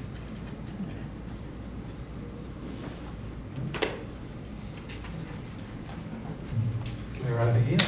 Sean? Yes, hi. That was kind of my question, but I guess to follow up, like, what's the experience of hearing, you know? Because when I pray a lot, I've been journaling, and sometimes I'm writing things that I think is not coming from me, or sometimes just things come to me, like experiences or physical, or someone just hands me a book. Yep. So those times I'm like, oh, I can feel God involved, but sometimes I've wondered when I'm journaling, am I hearing God when I'm sort of praying and writing my questions? Well, I suppose it depends why you're journaling, doesn't it? Again, it gets back to the same principle. If you're journaling because you want a record of your life, and that's the only reason why you're journaling, then there's not a lot going to be in it in terms of learning truth. But if the reason why you're journaling is to sincerely understand your own experience, now there will be benefit to journaling if you journal. This is why Mary and I don't make a rule for somebody to do something in order to get a relationship with God, because God's already established the rule and there's no need for an additional rule. The rule is, if you have a sincere desire to do a thing, then do it. You'll benefit from it at some point. Now, there's one proviso to that rule. It has to be in alignment with what is good in order for you to benefit from it. If it's in alignment with what is bad, then you will definitely have a lot of pain from it. So some people journal for a bad motive, only to find that somebody like their mother picks up their journals and reads them. And because they had a bad motive, they get upset about that. Then other people journal and they have a motive to share what they journal, to make it like a memoir. Right? And then people get to criticise their memoirs. That was a pretty bad motive probably for journaling then. Again, it gets down to what is your sincere desire and what's the goals. And we need to talk more about this. Right? So we'll move into the rest of this process, right? In terms of what's involved with sincerity, and then we need to, on one side of the board probably, and it's going to be a lot, it might be 2 or 3 rub outs and so forth, about what's the opposite of it. Because many times I've noticed people believe they are sincere when it's quite obvious. And it should be even quite obvious to them that they're not being sincere. Yeah.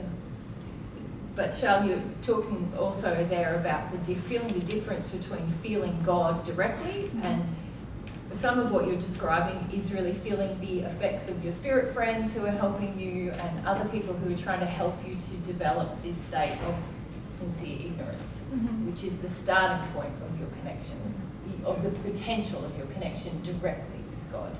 Yeah. So I would stay curious in that process. Yeah. So what you're doing is good as long as you begin with this idea that I don't know anything about anything really, and I'll come to know it as long as I exercise a desire and then allow myself, you could change this, couldn't you? That eventually you have to act on the desire. So you could say the sincere desire, the next one is the sincere desire to act. Because a lot of people don't have that. They say they want to know, but they want it to be easy, hard, and no effort. They want it to be magical. You know, like, I want to speak Portuguese. Blah, blah, blah, blah, blah. I have to go speak Portuguese. That's how people are. They want that. They want the instantaneous response. But actually, if you think about it, that demonstrates a lot of insincerity, doesn't it? Because a lot of things take time to know and understand, and you're going to have to invest that time and energy and effort. So to act means developing the energy, taking in the effort to know. So once you've had a sincere desire to know and to act upon that sincere desire to know, then you are open to God's truth, or you could say God's education program. God's got a school, you're in it. Whether you like to be in it or not, you're in it. You can be an atheist and be in it. enrolled at birth. You were enrolled, or really at soul Well, at congregation conception, time, yeah. which was way before conception. You were enrolled there, and it's too bad you're in it now, right? That's how it is. And God created it, so you're in an educational process now. Some things God's forced upon you to help you with that education process. So an example is, you have to be born in order to start experiencing it. God's forced that. You start experiencing your soul without being conceived first. Right? That's the birth of the soul. Really, the time when you start absorbing is when you are conceived. That's the beginning of your birth, you can say, of your soul, in the sense that soul's being created, but it's born into experience at that point. In the spirit world, we call that individualization. That has to happen. Every one of you have been forced into it. Every person in the future will be forced into it. Right? And whether you died 2 days after conception, or when you were 90, or in some cases, there are people who've lived to 900 years on this earth. When you're 900, you've individualized either way. Right? Another thing God's put into you is things like how to absorb experience.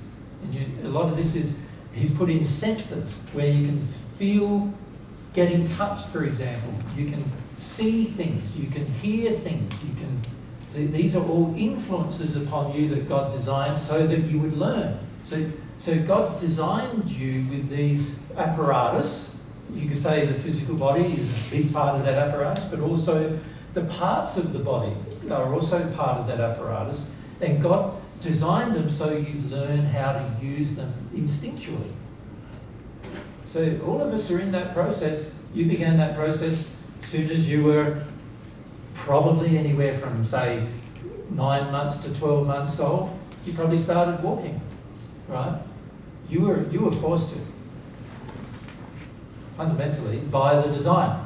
The people who don't start walking, that never walk, and there are very, very few historically who have ever done that, it's all been constrained by their environment, right, in some way or another, whether they've been born with a deformity or born into a family that's, basically tied them up and stopped them from being able to walk. Why you would do such a terrible thing, I don't know, but people do. Then there's, how did you learn to use your sexual apparatus? You learnt it, it was forced upon you through puberty. You grew into it, right? The same applies to a lot of what we learn. God's designed the system where you will have to learn. How did you learn to eat? Well, somebody taught you, but the hunger in you keeps you doing it, right? The need for your body to have food in order to fuel itself drives you. But it's not just that, it's also your taste buds drive you. Because there's a lot of food you eat which your taste buds only are liking and every part of the rest of your body doesn't like. Right? Yeah? Chocolate ice cream. Chocolate ice cream, exactly. Yeah.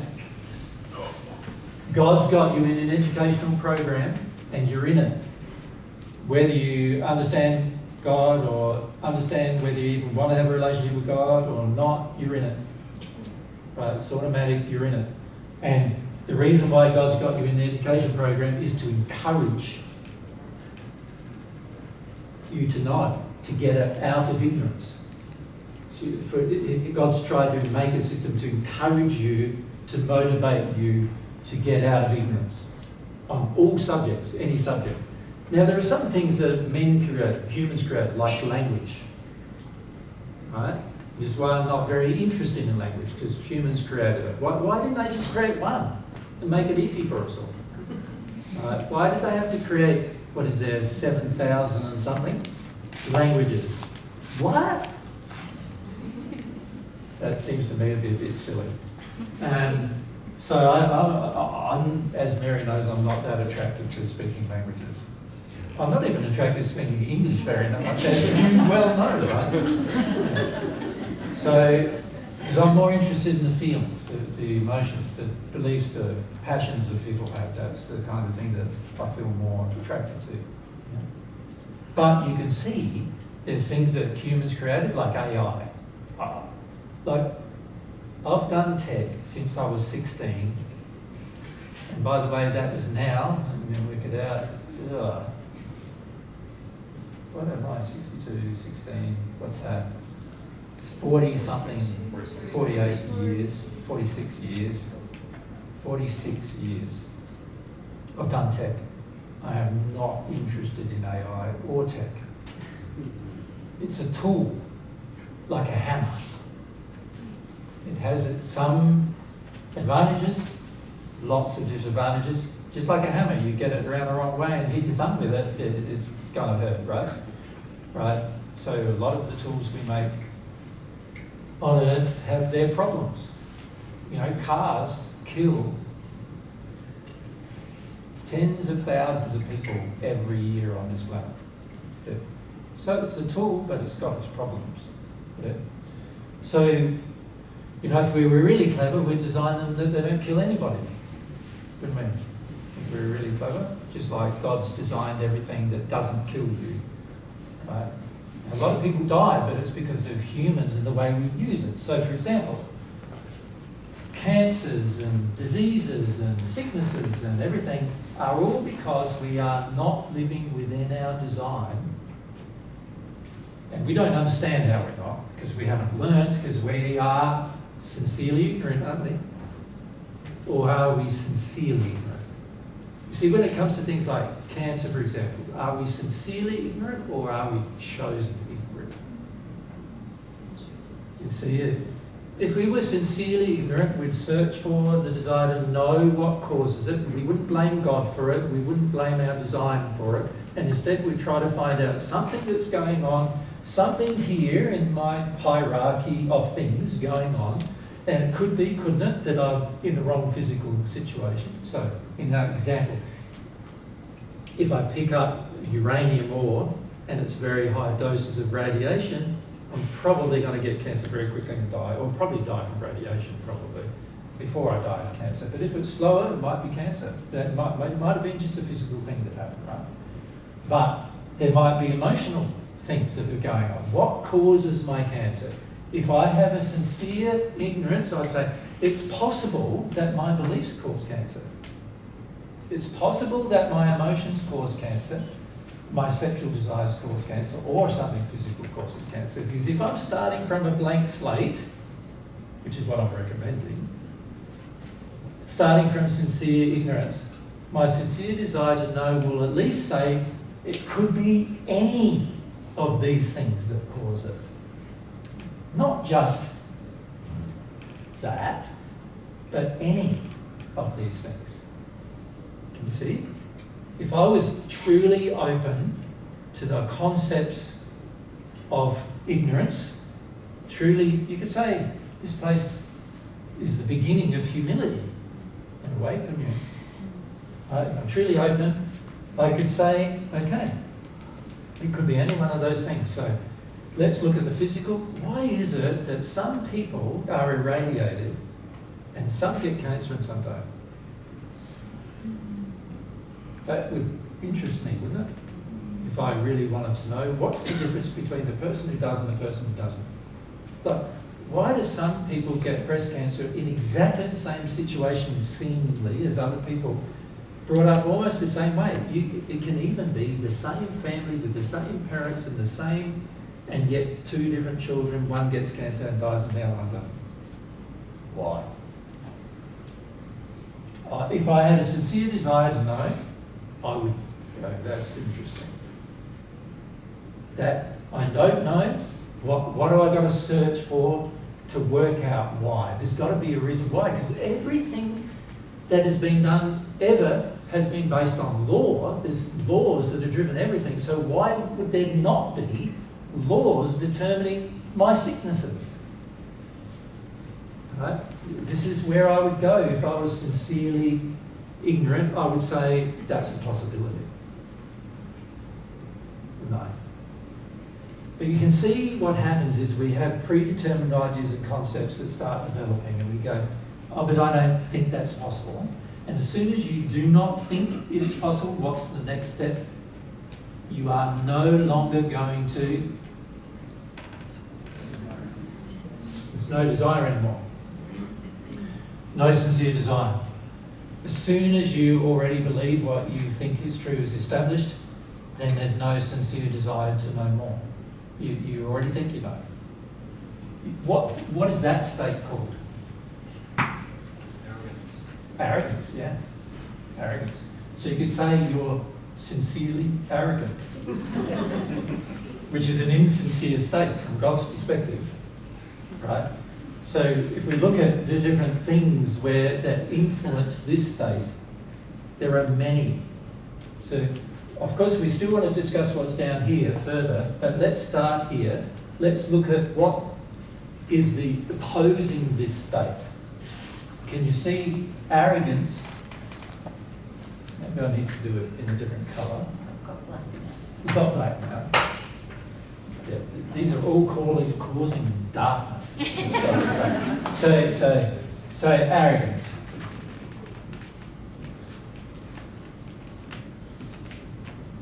Right, so arrogance. I'm basically saying I already know.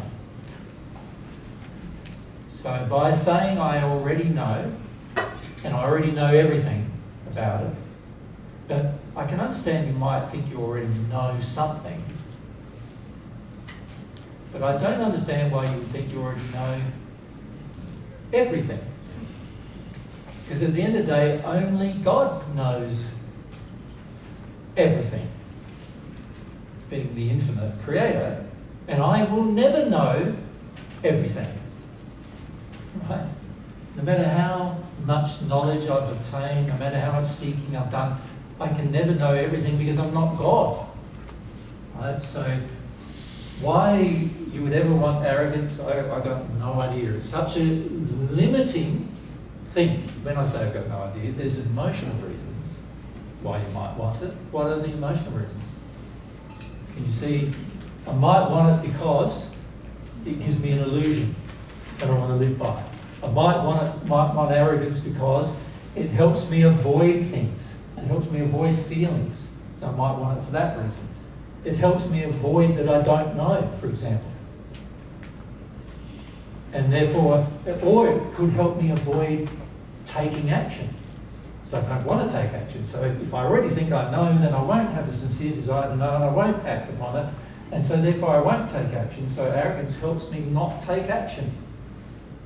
It helps me go, you know, you let off the hook now because you already know. You let off the hook for discovery, the effort that you need to put in for discovery. Right? So that's very much opposing that. Can you see that? This being God's way, this being any other way. Or you could say what humans have a tendency to prefer to do. And arrogance is one of those things. What's another thing we do?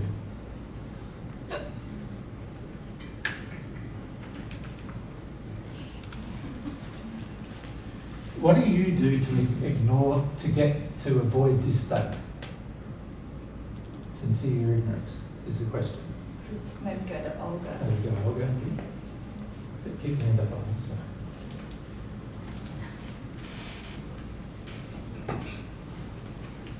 To blame others or to blame God. So to blame, Yeah. yep, And judge. and Judge. judge. Yep. What else do I do? There's even bigger things than this that I do. Anna, you want to have a go?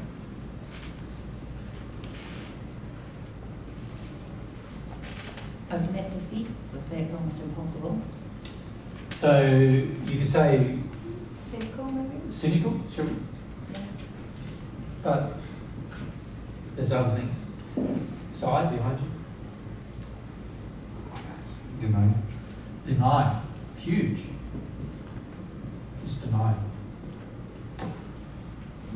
Arrogance is telling yourself you're not ignorant. Denial is saying there's no need. You can stay ignorant. There's no point to doing anything else. Just stay ignorant. Why would I do that? Because I do not wish to. So in other words, I want to have inaction. I don't want to act. see this happening all the time nowadays, right? Where a person says a whole heap of things, they come up with great ideas, they don't ever act upon any of them. Right? Why? Because they like the place of inaction. Why? Because it seemingly keeps you safe from attack, or so we've got to list some other things, don't we? Fear. Avoidance. Fear is an interesting one, right? A lot of people feel their fear is justified. It's not. There's no fear justified. Even the fear of death is not justified. Even the fear of pain and suffering is not justified. Pain and suffering is a feedback mechanism created by the fact that you're denying the law. So it's good to know when you're in pain and suffering so you can correct it. Right? Staying in pain and suffering is not justified either. So people often avoid because of pain. So that thing's going to make me feel this pain, so I'm not going to do that thing. I'm not going to find out the truth about that thing, like has your wife or husband cheated on you? I'm not going to find out the truth about that thing because it's too painful to know, because if once I know, then I'll have to make different decisions. I don't really want to make those different decisions, so I'll just avoid knowing that. Even though there's a suspicion,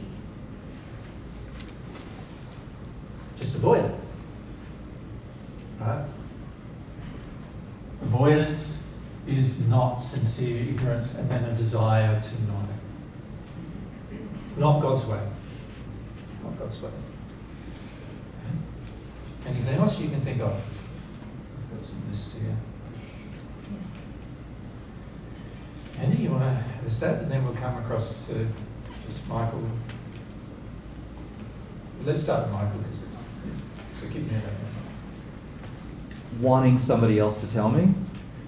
Yes, so what's that? That's like you don't want to know, somebody else should know, and you don't want to act, somebody else should have acted. So what's that? Laziness. Lazy. Or irresponsibility? Yeah, irresponsible.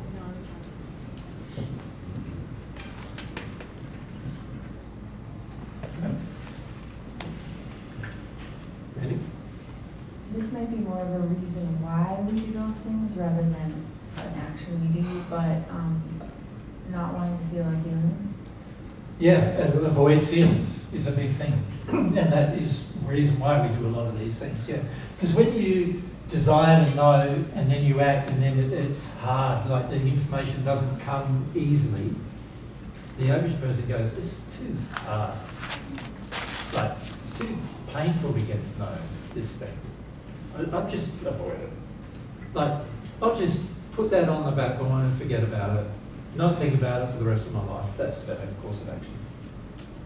No.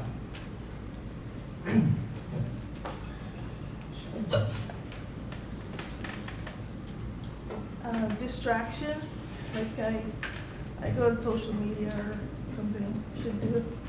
Yeah. Distraction. Yeah. What does distraction give you?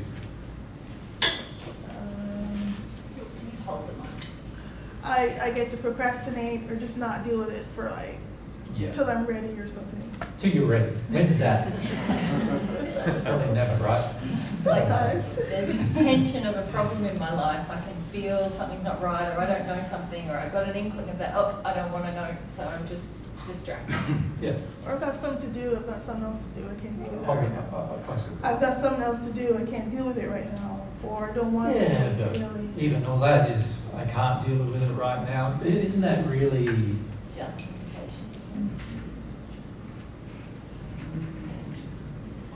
Yeah, yeah. I shouldn't have to deal with that now. Yeah. Put it off. You know? It was really interesting when we were in Portugal. What we found there, that if the average attitude is, if something doesn't work, then you don't fix it. What you do instead is you do a workaround for the thing that doesn't work. And then if that workaround doesn't work, then you get another workaround to work around the workaround that didn't work.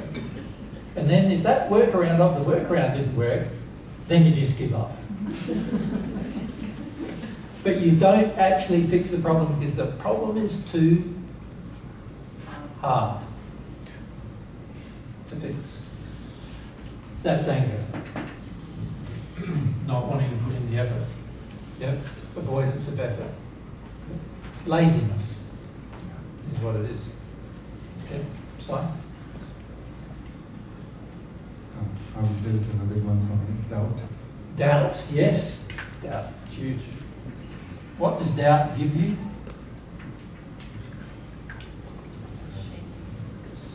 Excuse. Gives you an out, doesn't it? Excuse. An excuse to go, I shouldn't have to seek harder, I shouldn't have to work harder to know, I shouldn't have to act to know. You know, the best thing to do is just, I doubt this, doubt that. You get to a point where you can doubt everything. Right? And it is a great way of avoiding any action and any seemingly any pain and suffering. But to be frank, the people who enter the spirit world in a state of doubt have years and years and years of time that they spend trying to overcome it. Yeah, very damaging doubt to your life, you know. God designed you to know. He designed you to want to know. He designed you to be satisfied when you know. Right? The beauty of giving you an infinite, potentially infinite life is that there'll be a whole heap of things you always want to know that you don't know yet. And that's going to drive you throughout your entire life. Imagine how boring your life would be once you got to the point where you knew everything, right? And you were a limited human. Like, it'll be great for God because He can go and create some new things. But for humans, when we're limited, that's tough, right? So God created us with a desire to know and then gave us an infinite amount of things to know, which is going to keep you moving forward, keep you progressing, keep you driving forward to more and more happiness as a result. Yeah. Hannah? I think quite a lot of people say they're incapable of doing something. Yeah, but what's incapable mean? It feels like a bit of an excuse, but it's an act, it's a reason to not even try to learn and to know. Isn't it avoidance of the feeling that you're worthless? Right, it's just a feeling, it's not. A lot of times, as Mandy pointed out earlier, just feelings that stop us from doing a whole heap of things, from desiring to learn new things. Just feelings. Have any of you tried to play the guitar but failed? Yeah? Okay. Why? But there's other people, who of you have tried to play the guitar and succeeded? But why did they succeed and you fail? It's your desire. Desire. Persistence. Persistence. And also fundamentally a belief that you're worthy of this joy that will drive you into learning. Now, it might not come naturally, but how many of you wanted it to be easy? All the people who also, notice, all the people who didn't learn it, all generally wanted it to be easy. The people who did learn it know that it took, obviously if it began in childhood, it would be easier, but if it began in adult life, it takes time, energy, effort that we're not prepared to put into it. And that's why it didn't happen. Fundamentally, it's because our desire was not sincere. That's why it happened the way it did. Of course, there's this whole other thing that we do when we decide, I'm not going to seek to know something, I'm going to seek to get something else instead. So I want to get approval, What do I want? accolades, power, Two P's. double P. Two P's. Power. What else? Acceptance. Acceptance. Well, you'd have to say love in quotations, wouldn't you? Because it's not love, because this is what love does. That's the only thing. This is love, or this is not love. This is love. We haven't finished the bottom of your chart there, have we? No, we to haven't. show how this leads to love. We'll have to show you how this leads to love. Yeah. But what else is on that? Glory. Sorry? Glory. Glory, yes. Yes.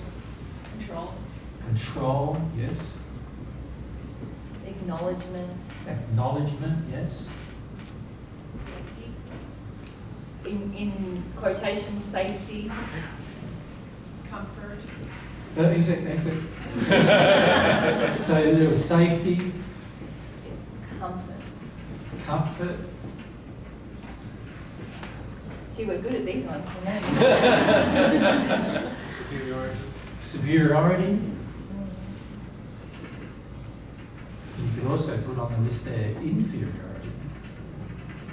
Yeah. What's that? Attention. Attention, yes.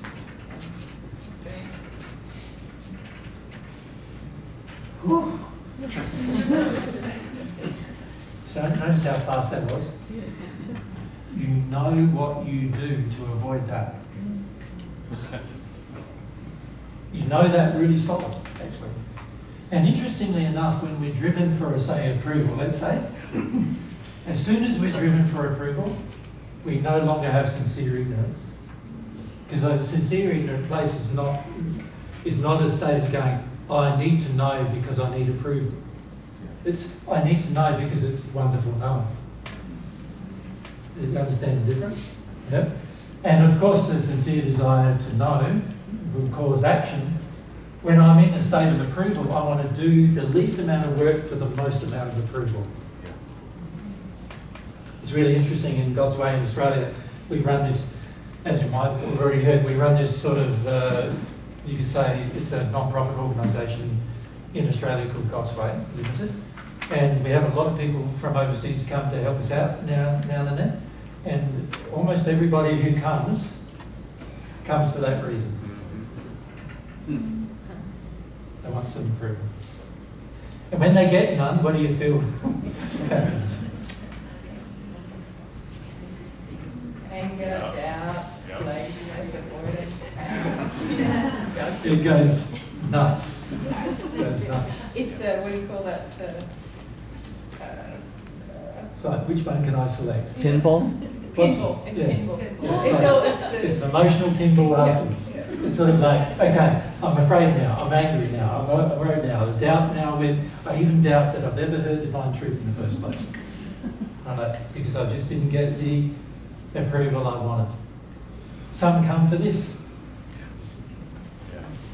Some come for all of these things. Jesus just pointed to power. Power. Some come for power. They want power over others. They think that love means that everybody will give them power over themselves. Like give the person who wants power over the people who love. Right? Not understanding that love is a very strong quality and it doesn't put up with that. Right? So we have all of these distortions, and these distortions mean that we're coming with not this state, which is the starting state of any learning, but rather we're coming with a state that's the opposite of that state, that's blocked to learning. Right? Very important to understand this fundamental principle that when we have expectations before we begin our learning process, we are now not in a pure state. We are not in a state of sincere ignorance anymore. Right?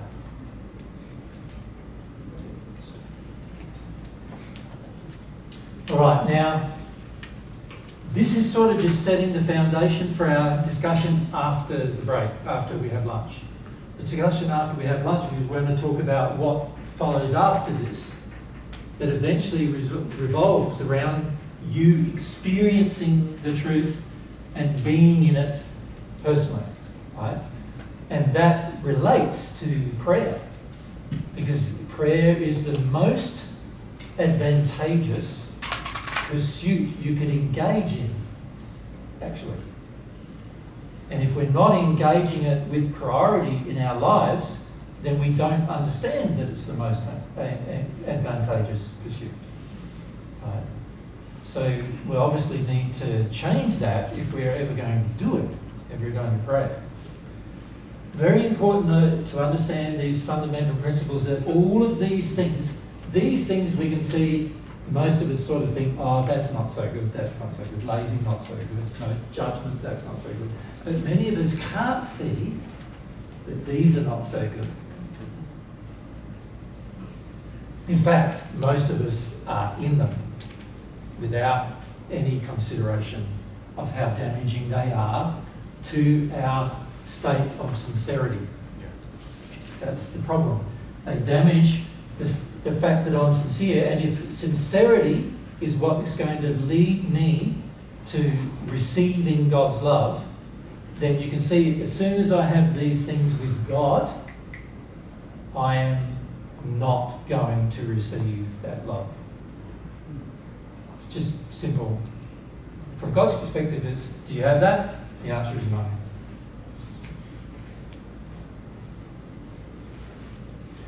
Interestingly, with our parents, can you see the contrast? If you have that, what do parents go? Great. My child needs my acceptance. My child needs to either let me control them or they're looking for control. My child wants glory. Isn't that great? I'm going to help them do the thing that leads them to glory. You know, so they're the best football player, the best basketball player, the best sportsman, the best this, the best that, the best musician, whatever, right? And if a child feels superior to every other child, that's great. But not superior to me, that's bad. If he feels superior to me, he's not going to listen to me as a parent. But if he feels superior to every other child, that's great, he is, because he's my child. Right? So you can see how much the parents drive these choices, which are just as sinful and often cause more pain and suffering than these choices. Yeah. Right?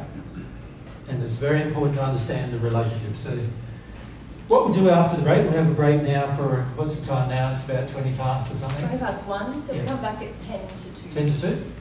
We'll have lunch and we'll try to finish the discussion. And then, can I just say before you leave, is then what I'm going to do tomorrow is going to be one of the most confronting days of your life tomorrow. Because I'm going to put all of that into your life.